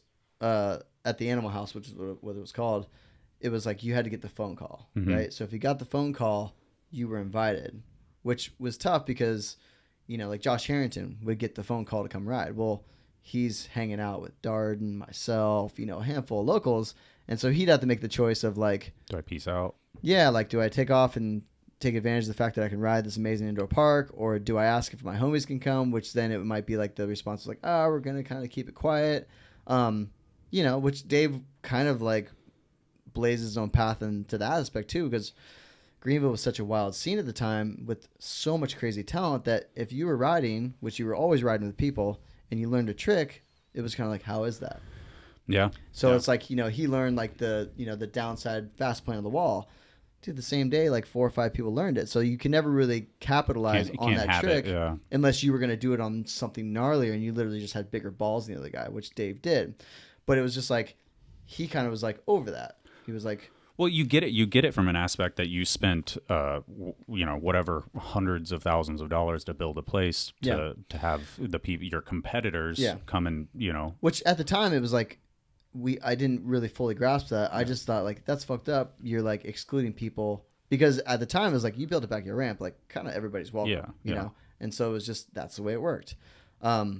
But that was all new. Like he was the first guy that really was in a position to be able to build a building and a skate park and do exactly So I guess what he wanted. was it Mirra kind of pushing you away because of the competitiveness, or I is don't it know. just, or you guys are just around each other too much? Dude, we were kind of like a little bit of both. Yeah. You know, because you guys still liked each other. I mean, deep down, but there was so much just drama and bullshit in the way that we couldn't see that anymore. No. And a lot of that was just because we were both so competitive and we both wanted to be on that top spot. And when you get to that point with someone, you feel like someone's literally taking something away from you. You feel like someone's attacking you. And so no matter how good friends you are, it's hard to maintain that when you have such strong goals and a work ethic and you have someone else that's like really alongside you like that. I mean, there's so many examples through all kinds of different sports. It does ruin friendships at times. And for Dave and I, it did. Like it ruined our friendships to the point where we didn't talk for years. Wow. Yeah. I didn't realize it was that long. No, it was a long time, and like you guys lived in the same city, same contest, and flying on the same flights. Past like, you know, at one point, you know, I moved to Greenville. I lived at Dave's house. He was like, oh, maybe it's time for you to find your own place because his girl was moving in with him. I was like, cool. He was like, there's a house down the street. I was like, cool, looks good. I'll buy it. Bought a house. Sick. Like around the block, right? We both had backyard ramps. He has a vert ramp. I had my mini spine. He would come over. We'd ride vert. Cool. Guess what? Dave sold his house. He's building a new house. Can I live with you for a little while? Cool. Him and his girl and his cat live with me. You know, I like that Mirra owns a cat. That's sick. Yeah. Yeah, I didn't know that. So new Mirra information. There you go. And so like they would be living with me. Well, Dave and I flying out of Greenville, small airport. We're teammates. We room together. We compete against each other. Yeah. If I beat him, call the agent. There's animosity, right? If he beats me, I didn't really care so much, but I knew that I was getting at the level where I could. And then what do? We get in the rental car that we both share. We get on the same flight home. We share a ride home. We get back to the same house. It's like you have no space to yourself. Yeah. And it was getting tense. And of course, like, you know, his chick living there, I'm sure he wanted privacy. You know, it's just like there was so many layers to it, but it just got to where like we were just like inseparable, but not in like a good way because we both just need a little space. And then, you know, you combat that with my riding started to elevate. I started to like, you know, get some placings and puts pressure on them. And two really competitive people. Dude, like insanely competitive. Yeah. So it's just like, you know. Bad combination. Yeah. And so it did get to a point where like we just didn't like each other. And crazy. Honestly, like if I was really honest with myself, I don't know why. Except for those reasons. Competitive. I mean, that's all it could be. Yeah. Yeah. But it was two like competitive people getting mad at each other for built up things instead of just talking. You know, sometimes it's like it's basic communication where it's like, hey, this bothered me when you did this, and I'm not going to tell you. Yeah, we were not in that stage of like being able to be like, my feelings were hurt. Yeah. Exactly. It was like, fuck you, dude. Yeah. Like, you know, like straight up. And that was like, you know, that was kind of what I was getting from Mirra's side because, you know, he's from New York. He's just straight up like, wears his feelings, the emotions on his sleeve. He'll tell you when you fucked up and that he didn't like you, you know? And so I was feeling that vibe, you know, and there was one night in downtown Greenville, the Square One dudes were there, right? And they came into town for like a few days. It was like what's the name of that fucking spot? The Christmas tour video. It's something I can't even remember. But so they went to you know, it was like Bennett, you know, like Biz, you know, like just Mikey, you know, all those Doyle. dudes. So it was like a heavy crew coming through town. Doyle. Yeah, No, and you like just, drinking or something. You just wanted them like so.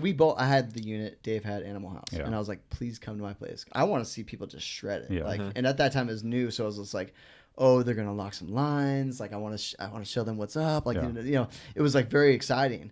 And so they went to Dave's place, and you know they were on this trip of like street assassins. You know, probably very little skate park at the time, but they just went foam jumping, like just launching themselves, like having the best time ever. But that's exhausting. I think I remember that. Is that it where they're like Aiken launches into the foam? And he does like a 360 flip. Yeah, it's like the nicest looking thing in the world. Yeah, it's like what people do now, but nobody like does that now. Well, it's like it was like if this guy rode foam pits, he would just he could shut everyone down. It's like what Watts too. Like Watts does those like 3 invert things. No, he does. It was a 360 flip invert. Oh, that's what it was. Yeah, he just let physics take over. Ridiculous looking. But so anyways, they rode there all day, and they were just beat. And so I was like, dang, okay. And so I really wanted them to, you know, come to the unit with like fresh legs and just be like, oh, because I was like, this is right up like everybody's alley. Mm-hmm. Like there's something at the unit for everybody. And I was like just picturing, you know, like Aiken just like ripping fucking corners a new asshole and just like hitting these huge lines. And I was just really pumped. So anyways, they rode mirrors. We all met up downtown Greenville at some horrible bar. What's that? What's it called? Fight 22 or something? What was it? 519. Yeah, Fight 19. Fight 19. Yeah. That was one of them. But at this night we were someplace different. And anyways, so I was like, hey, you guys want to come? Like, oh, we're pretty beat. And I was like, oh, you know, just instantly deflated. But they were going to come regardless. And I was like, okay, cool. And then I just felt this vibe that Mirra wanted to come and ride. Mm-hmm. Rewind a little bit. And the unit was fresh. It was like brand new. Mirra had asked to come ride, and I was like, cool, sure. He was riding the unit, and I just felt like, I just felt horrible. I didn't like the vibe, and it was just really weird. And I was like, all right, like I built this place so like my friends and I could just like have fun and have a place, and it just felt wrong.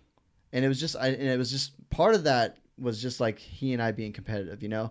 And he showed up. And he was on it. He was trying to unlock stuff that had never been done. It was like, you know, it was like a statement. You know, he was proving himself. And I was just like, this sucks. Like, I hate this. I don't want to feel this way in my own skate park. And this is brand new. And I want to have time here. And I just was like, I don't like it. So I felt this coming. And I was like, oh, he's coming to ask if he can ride. And I really I don't really want him there because it changes the vibe. And I want to have fun. And I wasn't having fun. And I was like, this is my place. I should be able to have fun. So he comes up to me. He's like, hey, dude, what do you think if I, do you think it'd be cool if I come and ride? And I was just like, I don't know. And he was just like, ooh, you don't know? What the fuck? You don't know? And I was like, yeah, I just don't know. And it came to a head. Wow. A little bit of alcohol involved. Well, a lot of bit alcohol involved. And so he was asking to come ride the next day? Yeah, okay. with the Square One guys. And I was just like, I don't know. Like, I just had this weird vibe that I didn't want the vibe to be strange at my own park. And again, this is during a super competitive time between the two of us. So that's pretty much what it was. It's just like, I just want to ride this place. Yeah. Dude, we got into like a screaming match, like a gnarly yelling match where like his, at the time, like, good buddy, Scott was there kind of having his back. Shay, my brother, was like having my back. They started arguing. He started yelling at Shay. I'm just like, dude, this is getting out of hand. Yeah. Like, we're getting close to like throwing blows, and Mirra would kick my ass, like, like just. And I was like, I don't want to go there. Yeah. But it was just like it just came to a head at that moment. Yeah. And like, it was never the same afterwards. No, not at all, because like he was pissed, like so mad, seeing red. I was like really, really angry because I was like, dude, like, I'm not allowed to come ride your spot all the time. Like, I mean, this is how things are working. Like, not that that's right, like eye for an eye, but like, if you're going to do that to people, then you have to understand that that could be done to you too. Yeah, you don't get all the good and none of the bad. So it was just like that. At that point, it was like that was the separation. And unfortunately, that was also the point when like the scene got separated too. Like it all of a sudden was like people had to choose a camp. And I was like, no. Like, I hated that part of it because Mirra had this amazing place, and there was guys like Harrington that were like accepted. Obviously I was down with Harrington riding my place whenever. Yeah. But he was like, he'd get the call and he'd feel like, oh, well, like if I go ride Mirra's, that means I'm part of his camp and I'm seen that way. And I had people literally be like, yo, I'm on your side. I was like, there's no fucking sides, dude. Like, you're not involved. Mirra and I got some shit going on, but you don't have to choose a side. Yeah. Like, ride both places. Fuck, you read the benefits. Like, there's 2 amazing parks. There's a ton of amazing ramps in this town. Like, you don't have to choose a side. Let's just, you be a rider. Dave and I will work our shit out. But like, it was a really kind of a crazy and shitty time for Greenville because we had this amazing just environment. Well, you guys are the ones that, you guys were the most polarizing characters in the city, obviously. So when you guys have a falling out, there's like some fodder from that, which, like, I mean, like, unintentionally, and I never wanted it that way, but it was just like, like we got referred to, people that rode the unit, we were surfers because we were just surfing the waves and stuff. And then they were over there like training hard. It's funny you say it because when I think I went with the Colony guys and I rode Mirra's and I just can't air a 10-foot quarter like to ride that place well enough. And then I went to the unit and I was like, I fucking love the unit. Like, and literally because of the surfer type thing, I mean, I just loved it. So it was just like, it was super weird. So anyways, I can't remember what the question was, but yeah, we had like, well, just that was the peak falling out. And then how long did that last? Did you guys ever make it better? I guess is like, a question. We did. It took a while. Like, how long did that bad period last? So we like, I mean, years. Yeah. It was like 3 or 4 years or something like that. And that was like, it got so odd that it was just like, I'd be up on a deck, or like Mirra would be up on a deck, and I would like fly up onto a deck of the Dew Tour, and then I'd see that he was up there and we were the only two, and I was like, fuck. That's so crazy. Yeah, and then weird. The idea behind it is so nuts. Yeah, and he would see me, and I like, I'm a good reader of body language, and his body language changed. So we're stuck on the deck of this 10-foot quarter, the only two, and it's just like, what's up, man? Yeah. Hey, what's up? Yeah, of course, pretty good, huh? I mean, just bullshit talk. Yeah. But it's just like, so that lasted for a long time, and just, like all kinds of stuff, like, behind the scenes, like things going on, and like, just animosity, them thinking we're against them. Was there ever money stuffed either? Like, because you guys had the same agent the whole time too. Was there like, they're like, oh, fucking, Gillette is wants one rider. I always had ideas that stuff like that went on, but I never had a way of proving it. And to be totally honest, like, I wasn't like hurting. Yeah. So I wasn't like, fuck, dude, you took that deal from me. It was just always just kind of like, all right, like knowing kind of what was going on. I always had an idea that, so I was riding for Adidas. Dave was riding for Adidas. Yeah. I got approached by DC before they started the program to Mm-hmm. ride for DC. And I remember like, it was like pretty much a done deal going to happen because Danny Way at one contest was like, hey dude, I heard you coming on. And I was like, yeah, we're working on it. Pretty excited though. You know, and I was just like, sick. All right. Going to leave Adidas for DC, like a badass company. Right. And then it was one point where it was like, I needed to call Aspen to tell him what I wanted to do because Adidas was like amazing. Mm-hmm. And I didn't want to leave them because the people there were awesome and they treated us so well. And I had a great relationship with them, but it was like, okay, business wise, this is like a more endemic. I could see them being around longer. I think I'm going to go with DC. So I had this phone call with Aspen where I was like, hey man, I think I'm going to go with DC. So I get on the phone. I was like, what's up, Steve? Hey, how's it going, man? Oh yeah, good. So what's going on? He's like, oh, nothing, man. I was just calling you about like the whole shoe thing. He's like, yeah, dude, I think you should stay with Adidas. I'm like, really? He's like, yeah, I think it's a better fit for you. I think there's a future there. And I was like, okay, you sure? Because I was kind of thinking the other way. He's like, I think it's a better deal. Then Mirra signed with DC. Yeah. So I always kind of thought there was like some stuff happening there. But at the same time, I mean, Mirra was a great fit for DC. Yeah. And yeah. in hindsight, I think that obviously was probably the better choice because. And for Aspen, they probably offered Mira a little more, you know, because he's. Oh yeah, I mean that's a for whole sure. there's a Yeah. whole other But I element. think that in He's it's like, sense, you yeah. stay there. We're getting Mira Yeah. this deal. And like I We're That's can't. a weird, that's a whole weird thing because it's a percentage, and it's like, all right, Mira's going to get paid this, I get paid this. Yeah. That's why you're an agent. They're going to pay Nyquist the Yeah. same as Adidas or a little bit more. I get less. Yeah, For I mean, sure. I He's know like, you we'll think keep it about that Nyquist on aspect. Adidas. Yeah, we'll make that's more so money weird. with Mira getting a raise. Yeah. Like, Yeah. sweet, But- Nyquist, you stay there. Really, like I genuinely say, like I think they made the right choice with Mirra. Yeah. I mean, it was just like this new, He was, like, flashy, captain. exciting Yeah. thing. I was like, oh, DC, like, oh, like, you know, and I was watching all the DC skate videos, so I was like, dang, dude, like, I want to be on this, you Yeah. know, like, I want to ride Mega Ramp with Danny Way, and like, you know, but it was just like, I just, you know, at that time, I was like, that's kind of weird, like, but, you know, he and I were kind of like the two dudes Yeah. in the sport that were getting these deals approached with him, so I was like, okay. You know, but anyways, I kind of always thought stuff like that was going on because Dave had a better relationship with Yeah. Aspen, whereas I was kind of like I just really wanted to ride. Yeah. But to answer your question, I don't ever, from my side, I never felt like that got in the way. It was Yeah. never about money or deals. It was really just competitive nature. Yeah. I can't speak to Dave's, you know, side of it, but Well, like, you see stuff like that with like Bestwick and Keiki and stuff like that. Those relationships that were like that built up over time, and then they, you know, they're just competitive people. Yeah. Like it's just hard. It's Yeah. just hard on that upper, you know, 0.001% of sports. yeah, athletes, I mean, there's you probably know, a ton like, of yeah. Woodward stories that Oh, would I'm be sure. interesting to Yeah. hear about too. Because I'm just yeah, like you use the equivalent for like basketball and stuff like that. Like you know, there's probably so many rivalries that we just it just exists. You know? yeah, but I mean, so we did end up like you know, kind of like reconciling, and it was funny because like it was both after we had kids, and I think we both just kind of like, this is fucking stupid. Yeah. Like, what are we doing? Mhm. And at that point, it was like, you know, he was kind of like, he had already either exited from BMX at least once, you know, like, and came back or whatever. And I was still riding, but it was just kind of like, you know, we had a couple times when we got together, like at an X Games party, and we kind of chatted and it felt better. And then I remember we just had a phone call. I was like, what the fuck are we doing? Yeah. You know, That's so we awesome. kind of had like a good, like, time where like we were like, all right, let's do it. And then, Like you guys didn't have just like you slow rolled back into the relationship, but you guys did that a little bit, and then you hashed it out. yeah, like, I mean, it was like, you know, the vibe of us seeing each other like at an X Games after party was like, what's up, dude? How's it going? Like a hug, and it felt like a genuine hug. That's cool. And so it was like, okay, that's good. And then like, you know, basically like it took like a phone call, and we're just like, what are we doing? Yeah. Like, why do we even hate each other?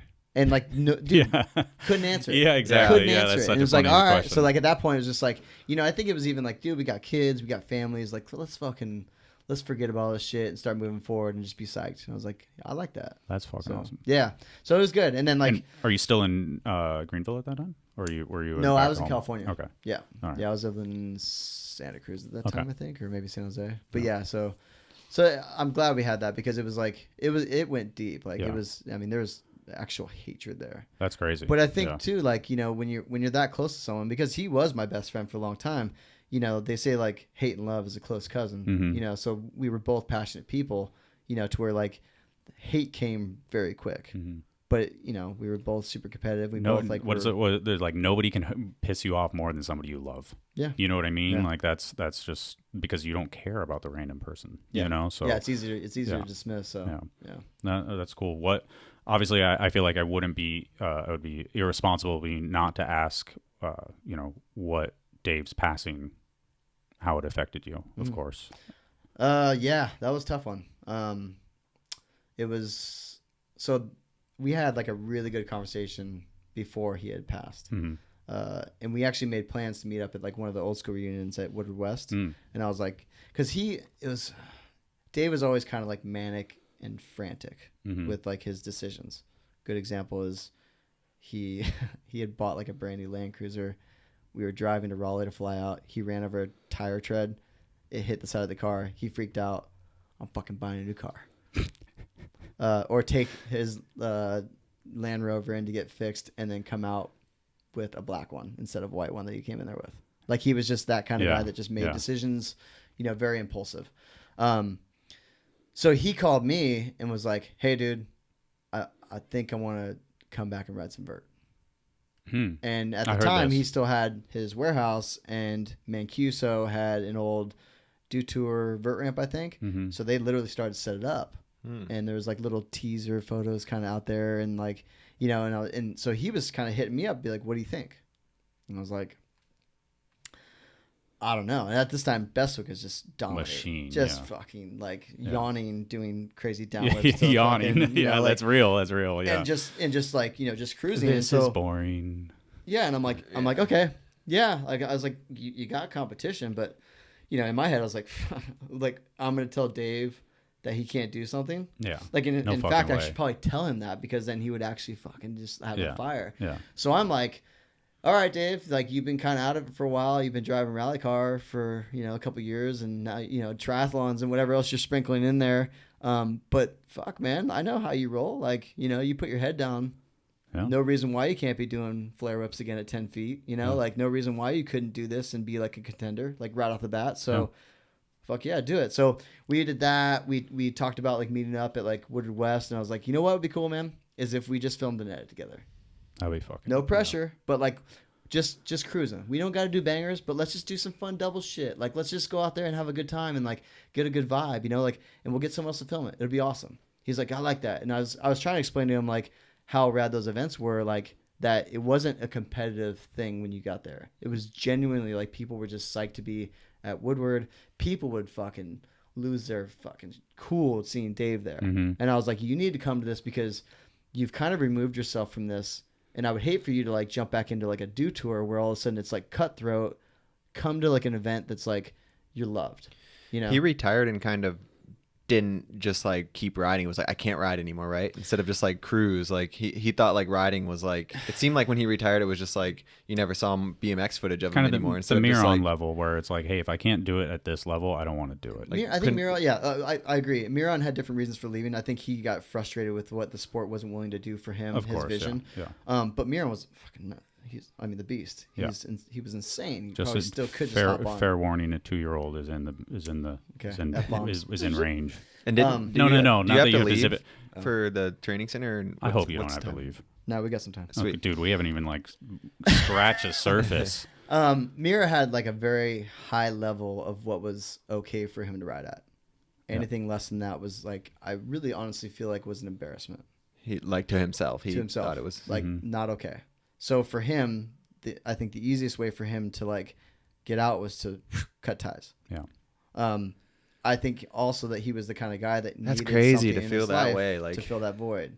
So insert rally car, insert triathlons, like, cause he still had that competitive drive and he still had, like he wanted to be the guy that could do things. But this is my opinion, but like, I just think that it wasn't okay for him to show up to a do tour and not be the guy that was winning. Yeah. Why did he have to show up to a do tour though? Why can't you just like go session in the park with your friends? Because he's not. He never. Same with me. Like I can go to the park and session with friends, but I'm always thinking about like, what am I going to do there? Like, what do I want to accomplish? I have a very. But you're still a pro bike rider. He had like retired already. But in his head, he could still hang. Yeah. And there was no reason why he shouldn't be able to go out there and do it.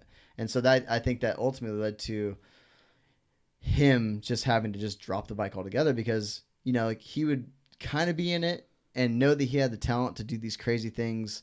And at the same time, I think Dave was super self-conscious.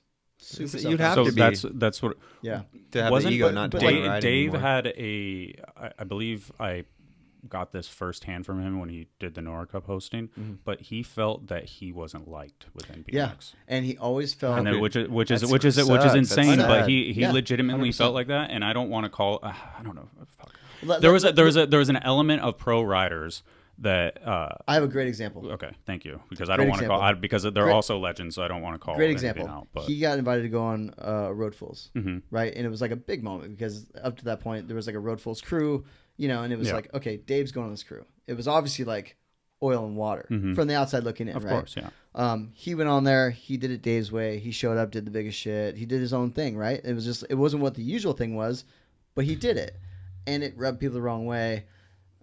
It was still a rad video. He still did awesome stuff. He came back to Greenville and was just like, we were all excited to see the video, and he was like, I'm gonna let you guys watch it without me. Tell me what you think, Yeah. because he was just like, people hated me. Yeah. Why did they hate him? It was because a weird it's success. Dude, It was such a such BMX, he was such an icon in the sense of like there's two teams essentially. So there's the successful and then the side that didn't like money and that you shouldn't be capitalizing in this manner from BMX. I'll admit that like when I was younger, it was like a core aspect of I loved you guys, of course, but like the idea was like I ride BMX for me For the heart, and yeah. like that type of thing, and I couldn't relate the fact that they could do that To the as competitor. well. The when guy I with was the big younger. sponsor. Yeah, Yeah, like the that they weren't selling doing out, all that exactly. stuff was just such a commonplace term. So there was There's two camps. If like, there, exactly. So if the leader of the other camp, of course, was Mirra. And so he became the spotlight in many sense. So even when he's on Road Fools, it's like Of the it's competitor, like the big money, yeah. that side of BMX. And so there's this. He's the the shining star of BMX, and so when he's on Okay. Road Fools, he's kind of like there's a spotlight on him, Yeah. and you can see kind of the ridicule in the there's like a little undertone like, So oh, we got a millionaire on the bus, like so that you type think of him thing. like killing it was what the dudes got jealous of? Because you said he It's went not, and it's did not jealous. It's like an ideology, So it's like, a you show up to the spot, right? And you know, like something like Road Fools, like everybody's kind of like trying to eye up something to contribute, to get a clip of or whatever. So And- one of my questions on here is, what are the downsides of success Okay. in that sense? And that's what I feel like within BMX. You had Yeah. you had your own drama with Keith Terra Yeah. and showing up to the trails and the core aspect and like. So All the right, let's mirror get to that after. Yeah, Yeah. the mirror thing was like, I think they were in Southern California, Mhm. and there was a motocross race or a supercross race going on. He had the ability to go do it, so they had an appearance at the Primo Ranch. I don't even know what it was, but there was a massive back rail foof. He got out the bus, did a couple things, and just did this huge foof that just like shut it down. Yeah. Like nobody was gonna mess with that. Nobody. And he just did it, depadded, went to the supercross race. But that was Dave, is like get in there, do the work, and get out. Yeah. Okay, So it was so they're looking at it. And then also Dave was like, Dave went in there thinking like, these dudes don't like me. I'm gonna fucking So show him. so I'm gonna go out there and I'm gonna shut them down. And I got something to prove. And you know what? And then the crazy thing is like, probably if it was approached different, all those dudes would have been so psyched. And literally, like Like- I know for 100% fact, one of the dudes that Dave mentioned in the conversation with me about how they were kind of, he felt like he was against him, and they portrayed a certain mentality that was like anti him, and he felt like BMX as a whole didn't really care for him. Made a post about Mirra about how much they loved him and respect him. And it's like, I just don't think in the time they realized what they were doing to him in a sense. It kind of like pushed him away from BMX. Yeah. And I think the Nora Cup thing was like his first intro back Wow. for a while. And Yeah. he was blown away. Oh, yeah. He was absolutely blown away. But at the same time, not in the same in the mental capacity, I guess I would to go and hang out and be a part of that. Yeah. Because it's still like he would come to house parties in Greenville and just be like, I mean, I could see it because I knew him, but he'd have ammunition ready because he thought people were gonna be like, "Psh." and he was just going to light him up. Yeah. That's a crazy way of. But like, but that was him because dude, Yeah. he was a target. Yeah. He Yeah. was the guy that Target. everybody was doing, and it was like for good or bad. Like Top of the game. Some people were like, "What you're doing is amazing." Other people were like, "You're ruining the sport." Mm-hmm. And there was, I mean, if you think about it, during the time of crazy like growing pains and stuff like that, like the in between gets lost. So you're either loved or hated. Yeah. You know. So I didn't have it to the degree of him, Yeah. of Dave. Yeah, I you know, and that goes back to kind of your jovial nature and stuff like that. And I did get it. I mean, the Keith Terra thing was one course, thing where yeah. it's like, you know, and actually I think Robbo ultimately was the driving force behind that. Ooh. Robbie Morales. let's hear that because Well, like, all right, so let's before we get to let's finish. Let's close out the Mirra thing. So because it was, I mean, this is, so Dave wasn't liked in the sense that I think his competitiveness didn't allow him to just cruise, and I think not being liked, in his head, not being cared for within BMX is people didn't want to see him do anything other than win. I think that's correct. thing. And I think So- he had the same mentality for himself too. Like he didn't want to be fifth place. Yeah, of course. He was notorious for a long time. I feel bad for him for having so much skill and thinking those ways instead of like he could have just had so much fun. Like the amount of that's kind of what I was getting. Is like you got to go to fifth place. Like fuck a contest. Yeah, just don't like, even ride a contest. why would That's you what I ride a meant. contest? Yeah, I know, like- but at that time, it's like, you know, he grew up in the era of events were everything. Yeah. So if you had if you didn't have events, what do you got? Yeah. It was very hard to like adapt. It's such an interesting concept Yeah, now. I know, It's but like, it's like, Yeah. you know, so you go from an era where there is no internet and you're literally waiting for the magazine to come out and you hope that that shot turned out good and you have no way of telling if that shot turned out good. Yeah. And you're just living off of like your life is in like a month or two delay of what you're doing, right? And then all of a sudden you fast forward and you're doing these events and you're on live TV and then you fast forward and all of a sudden social media is there and all of a sudden everybody has access to you. He struggled with social media a lot. Yeah. He lit people up on social media that were like dicks to him. Yeah. Lit them up. Yeah. And I'm like, you're giving them Ammo. everything Yeah. that they want. Everything that they want. Someone comes to you negative, all they're looking for is that response. He could not handle the fact that people, and it was such a small majority of people, thought he was shit. Yeah. And it's just like, like, you know, it's like you want to just. It's crazy though, because like no one thought that. The people who would say that are just fucked up. Well, people. no, yeah, like, oh, exactly. Or like keyboard didn't- warriors were like, let me see if Mirra responds, and they Yeah. respond. And be Or like, they see him respawn and they're like, that was amazing. I'm going to do it again. Yeah. But it's just like, yeah, you know, really, like Dave Mirra just said Yeah, something exactly. to me. You Yeah. know, like they don't know they I'm heard arguing. him. Look, I'm arguing with Dave Mirra. Yeah, Crazy. exactly. Like- But I mean, that's like you transition from like what he started as to like what it was, and it's like that's a hard thing to Yeah, adapt to. And of then course. going through the changes of like kind of being at the end of your career, not getting those results you wanted, being that super competitive person that first place was the only acceptable place. Yeah. You know, it's like when you hold yourself to that standard for so long and you're getting those results, it is hard to swallow getting fifth, eighth. And he, for a long time, if he felt like he had odds against him of not doing well or winning, he bounced. Yeah. He would be at a contest, he'd be at a Triple Crown, he would be at a Dew Tour. He left, or he wouldn't even show up. He would just miss the plane. Yeah. And be like, yeah, I'm over it. But that's the level. Like he wasn't willing to be anything less than Ricky Bobby. the golden boy. You know, it's Yeah, like first or last. yeah, If you're and not that's first, and you're that's last. that's the mentality of it. But that's what made him fucking so great too. Is like he held himself to such a high standard, and then worked his ass off to achieve that level. And it's just like, dude, that's not many people can do that. You know. Yeah, I just feel for him. You know, I miss him. I straight up miss him. Exactly. But I just yeah. think like, you know, just he could have retired and just rode for the peace and the meditation of it. And he has the money to have his warehouse and flow with his friends and just not fucking possible. rip your hands off at 10 feet. Like that's easy for him. Like, I think it would have taken an unsurmountable amount of weed for that to happen. yeah, I guess Like that's it a just like just I just saying like I'm semi joking, but at the same time it's just some people. How do you feel We're just about that at wired. the point when you say like, all right, you're not getting paid by companies to ride. Are you going to ever be able to just not go to the park and think I have to film something, or will you be able to I cruise? enjoy that process. I kind of do. I mean, it's like I think my days of, you know, trying to win contests and stuff are like pretty much gone unless there's like an event. I mean, you were on the podium at the only contest this year, by the way. Let's say after though, like, Yeah. all right, like right now you're killing it. So you just got Yeah. third at a big contest. Everything you film's dope. But let's say whenever the time comes, are you gonna have to be like, I can't ride anymore? So what I've tried to do, and I'm very conscious of that, you know, it's like I don't want to just be left with nothing in my life that I have to work for, you know, like a passion. So what I've been doing for, I don't even know the past how many years, is like, you know, working on these other projects, like this whole Olympic thing. You know, it's like a gradual, I say gradual, it's been like a year or two, but it's like a gradual transition. Transferring love. Yeah. So it's like, well, now it's like, okay, I'm still a rider. You know, I still have sponsors. I'm still doing stuff. I still have obligations on that side, but I'm also doing this other stuff too.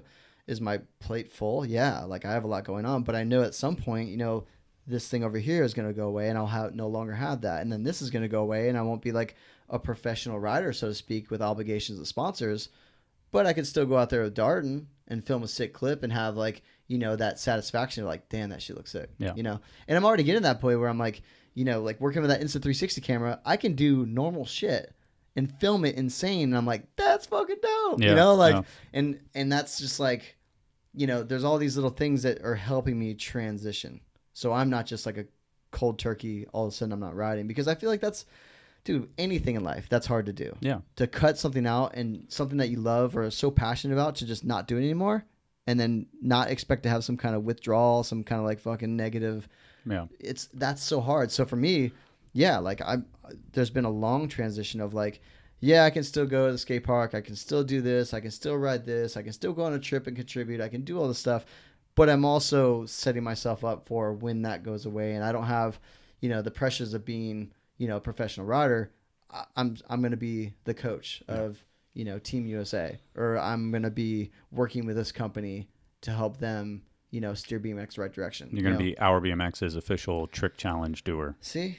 So to you, like almost like at this point right now, it like, and you think like in the future, you have like the feeling of getting that clip and seeing it is more than just like the session itself and not documenting it all and like, fuck all that, like just the feeling of riding. Like, to you, I mean, you love the clip and the like to be able to watch it. Yeah, like I mean, there's definitely days where I go out. I mean, I'd say probably the majority of days I go out in my backyard and I'm going out there to get clips, and I'm like, I got an hour. That's the feeling you chase. Right now, because like, you know, I mean, in some ways it's like it really does feel that kind of satisfaction of like going to a contest, because I'm like, I got an hour. I mean, that's like, you know, that's like practice, you know, like you go out there with an hour of practice, you're charging it. So if I have an hour and I'm trying to get a bunch of clips to put something together, dude, I'm straight to business. And that's me out there by myself with the camera on a tripod, just doing it. Yeah. And I kind of love that. That's cool. It's that's like, awesome. and it's like, it's weird, like finding that satisfaction in ways that I never thought were possible. But I do think it'll get to a point where it's like, okay, I don't necessarily need to go out and film. And it's going to be a slow, you know, like decline from that, because, you know, maybe I won't have a sponsor that's like, hey, we really need a clip, or like, hey, like eventually you won't. Yeah. You know, like but it's just like, but then it might be 90, but then there will be a few years in your life where you probably don't have to. Yeah. But it's like, you know, at that point, then, you know, who knows, maybe my son Jameson, or like maybe multiple sons will be like wanting to go to the park, and then I can just ride with them. Yeah. Because right now it's like, if they want to go in the backyard with me, I'm like, can you move off the box for a second so I can do this like one-hand X up 360 real quick, you know? And they're like, okay, Dad, whatever. And then I do it, and then it's like, okay, cool, I'm doing my job. But I would love the day when I can just be like, let's go to the park and just ride. Yeah. Ooh, or let's go to the park and let me film you. Mm-hmm. Yeah, that's, you know, like, nice. So it's just like, you know, I think for me, just being mindful of all these opportunities, because they're all opportunities. Mm-hmm. You know, it's like being able to go to the skate park and film for my son, like, you know, that'd be great. If he was interested in doing that, that'd be cool. Like, you know, or just, you know, finding these opportunities to work with companies that are fulfilling, you know, that I'm like feeling like I'm doing something that I'm passionate about. So it's like stuff like that. Like I feel like that's a good handoff. Like, is it ever going to be the same as like showing up to an event and being like, oh, yeah. Or like being on a podium and just it might be screaming. When you watch one of your athletes win the Olympics, that dude, feeling honestly, feeling might feel the same. Yeah, like if you really like getting it. Goosebumps thinking about that. Mm-hmm. But it's just like, you know, there's so many different things in life, and to me, you know, this long progression and kind of like transformation, you know, is letting me recognize these things, because I'm taking my time with it to where I can have these things inserted in my life that I can work on, that can be like, that's fucking awesome. Like, I like this. Yeah. And then it's like, okay, well, I can have this thing that I like and this thing that I like and this.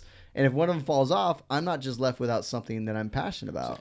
See, I feel like I talked about this a couple of times because it's opportunity, but you're conscious about it. Or I don't even think you have to be conscious about it because I think it's just your personality type. Like you said with the drinking wine with the IOC Got it. people, that was an opportunity that he didn't even realize, and he just treated it well and wasn't negative that he was up in the stands with a sprained ankle, but you just had a good time with it and it turned into something.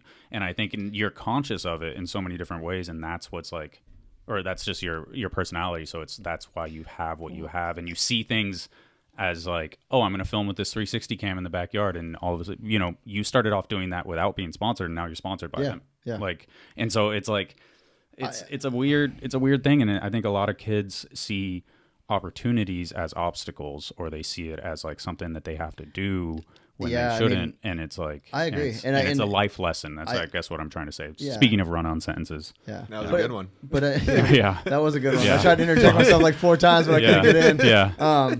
But no, like I think with Dennis, like watching you, it's like, fuck, dude, like life's too short not to have a good time. Mm-hmm.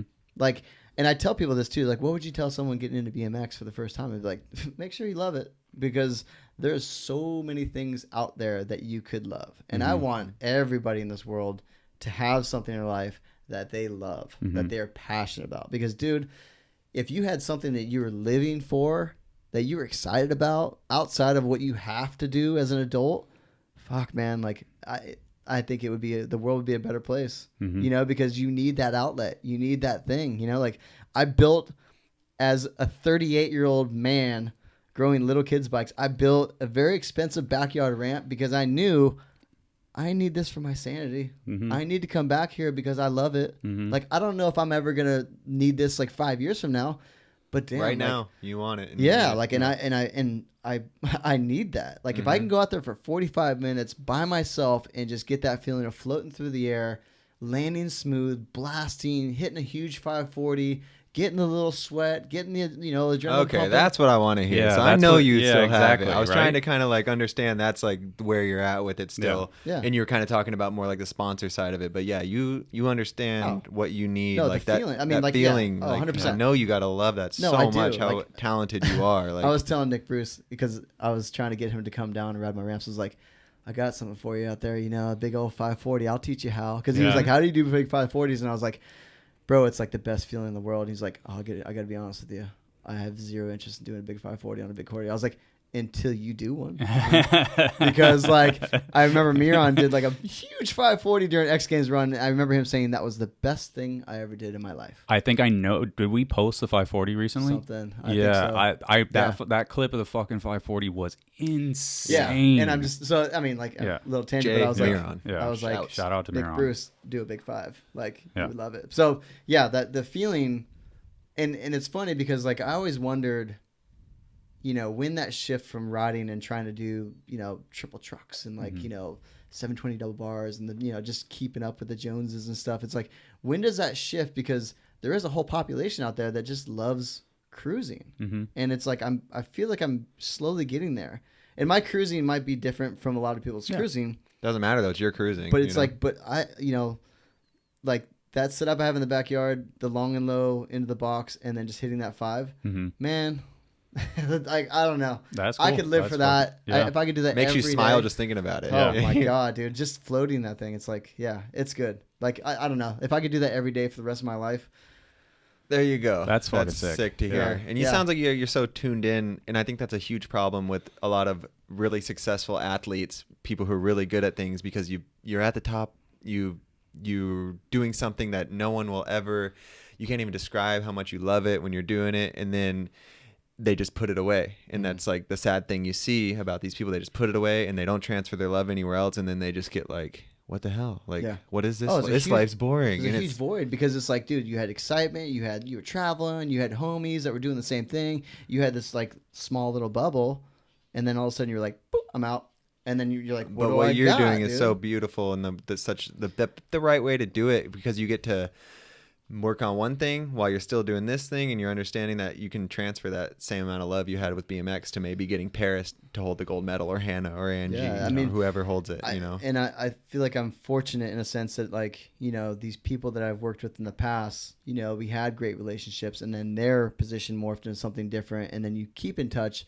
These friendships in BMX, like, they turn into all kinds of different stuff. You're all kids, but all the kids end up turning into adults. Yeah, and at some point doing we have really to cool like stuff. grow up, but Yeah. like, it's just, you know, it's just, Everyone picks their path. I feel very fortunate to be in the position I'm in, because I think if I had been like a total just dick, you know, like, I don't know where I'd be, you know, like if I just thought I was the you know, greatest thing since sliced bread, it's like, I mean, who knows? Like, people could have easily been like, oh, your contract ran out, see ya, never again talk to you, you know. But it's just like, I don't know. But you have like Haro, relationship with them. It's a real relationship. Aside from you're an amazing, talented dude, you have this beautiful relationship. Keep going. Yeah. Barspins are nice. Can you elaborate? One time you won every single dirt contest throughout the whole year. You didn't lose a dirt contest. Won every single one. What else can we say about him? The action figures, video games. That was honestly, I don't. Do you need to leave at any point, or what do you? Because I mean, it's 4:00, and I feel like we haven't even like interviewed him. We talked about. Yeah, it's been great. But no, I mean, it's been amazing. I'll This stay here all this is the first time where I'm like, dude, maybe you should try and come back like tomorrow night or something. We'll finish it or something. Do a part 2. You want to do a part 2? I mean, honestly, like, Let's do a part 2. Well, do you have to leave? Didn't you say you had a timeline? I do kind of need to get Yeah. back. He's literally That's in what I was between like. sessions with the U.S. team. Yeah. Yeah, I So if you had to choose one and lose one, farts or barspins? Oh, barspins. Farts, dude, listen. Lose barspins? 100%, dude. You just need that 540. That gives you the high. Oh, that's a harder question. Oh, yeah. A 540 or a I'm fart? not going to answer that one. That Let's do 540, yeah. No. Barspins, yeah, because farts are always going to be funny, and they're universal language of humor and disgustingness at the same time, and it makes people laugh. It can cheer up your day. A barspin only goes so far. All right. It's just a personal. But dude, good feeling. if I fart in front of someone that's having like a shitty day, Yeah. but if I can do it in a way and they laugh, I mean, fuck, dude. That's hilarious. It doesn't get much better than So farts. honestly, let's. You ever pooped your pants on a fart Fridays? Not on a Shark, Friday, I saw but- Shark Saturdays or something. Oh, Saturday. dude, it's- So literally, there's like, there's over 200 questions on Instagram. Oh, I had really? I had other topics like just posted it, too. yeah. So it's like, We need I a mean, part 2. yeah, it would be cool. Let's see if we can do it. It would be cool. But you're gonna come back to California, I assume, right? I'll be back eventually. Yeah. Yeah. So Yeah, we don't even have Let's- to make a certain, just whenever it works out for you. yeah. Yeah. I If swear, tomorrow's like, too yeah. much pressure, that's fine. But I'm 100% down. I feel like we talked about topics that you're involved with, but not. Are you guys 100% getting the team you, together you to know? come out here a lot more? Potentially. Like right now we're dealing with like a lot of just schedule stuff with events and events not happening or getting canceled. So it's like really this next week or two we're gonna really have a better plan of what we're doing for the next like 4 months. Cool. Well, part 2 or 3 with Ryan Yeah, Nyquist, it just works out Weekly. great that Weekly. the coaching thing is based around San Diego, so Yeah. you got to get back here eventually. Yeah. No, I'm down. Okay. This is fun. Yeah. Yeah, I do feel like we have a lot more to talk about. Oh, seriously, so much. Sorry so. if I talk too much. No, it was fucking awesome. I No, love zero, it. Just sitting here zero, listening to Ryan Nyquist. zero complaints. Yeah, So. listening to Ryan Yeah. Nyquist. I almost texted my neighbor. I was like, "Nyquist is coming over." You wouldn't Because believe it. yeah, because I always get that. It's like it's always Mirra, Hoffman, Nyquist. Yeah, and it's like always Ryan the BMX Nyquist. stuff. That's thing, awesome. so. Yeah, my buddy Sick. Josh at the coffee cart this morning. I was like, we're going to do a podcast with Ryan Nyquist. He's like, Ryan Nyquist. Like, wow. Yeah. like Yeah, that's so- not just normal at all. That trips me out. I mean, I'm 100% appreciate it. It always just trips me out. Yeah. Like, that people still kind of like are like, You That's you had a barbecue in your car in Cribs, an MTV Cribs. We have had a a lot to- cribs. Yeah. We We have can a lot keep to going talk on about. that. I know. Yeah. We got a lot to we, talk about. part 2. Yeah. Yeah, for sure. All right. Okay, well, cool. Part Thank 1, you. Ryan Nyquist, Unclicked, Traction Coffee. Buy the coffee so we can get Ryan Nyquist back here. Seriously, it Let's could be do it. it. Yeah, Let's do for it. real. Let's do it. So yeah, sorry to all the Instagram people. I'll screenshot everything, and then when we do the second Yes. one, we'll ask Make some it happen. questions. Cool. Yeah. Ryan so. Fudger, Ryan Nyquist, thank you so much for stopping in between your crazy schedule. And Thank you guys for having me. BMX thanks you. Yeah, for real. And I think BMX. dude, so great that you are like the heart of the Olympic thing too. Like we're so thankful for that Yeah. because it could have been somebody else who just didn't care at all like you do. So Well, I'm not the heart, but I feel like I just. part of it. You're one of the organs. Oh yeah, and I'm glad I'm part of it because is something I'm passionate about. So it's like, and if this is like going to be something that's going to stay for a while, then I want to make sure it's good. So. With someone like you, it has a way better opportunity too. That's for sure. Thank you. Ryan Nyquist, you're the Love man. you. I love you. RBMX Unclicked podcast. We'll see Ryan Nyquist again in part 2. Yeah. Word. See you guys.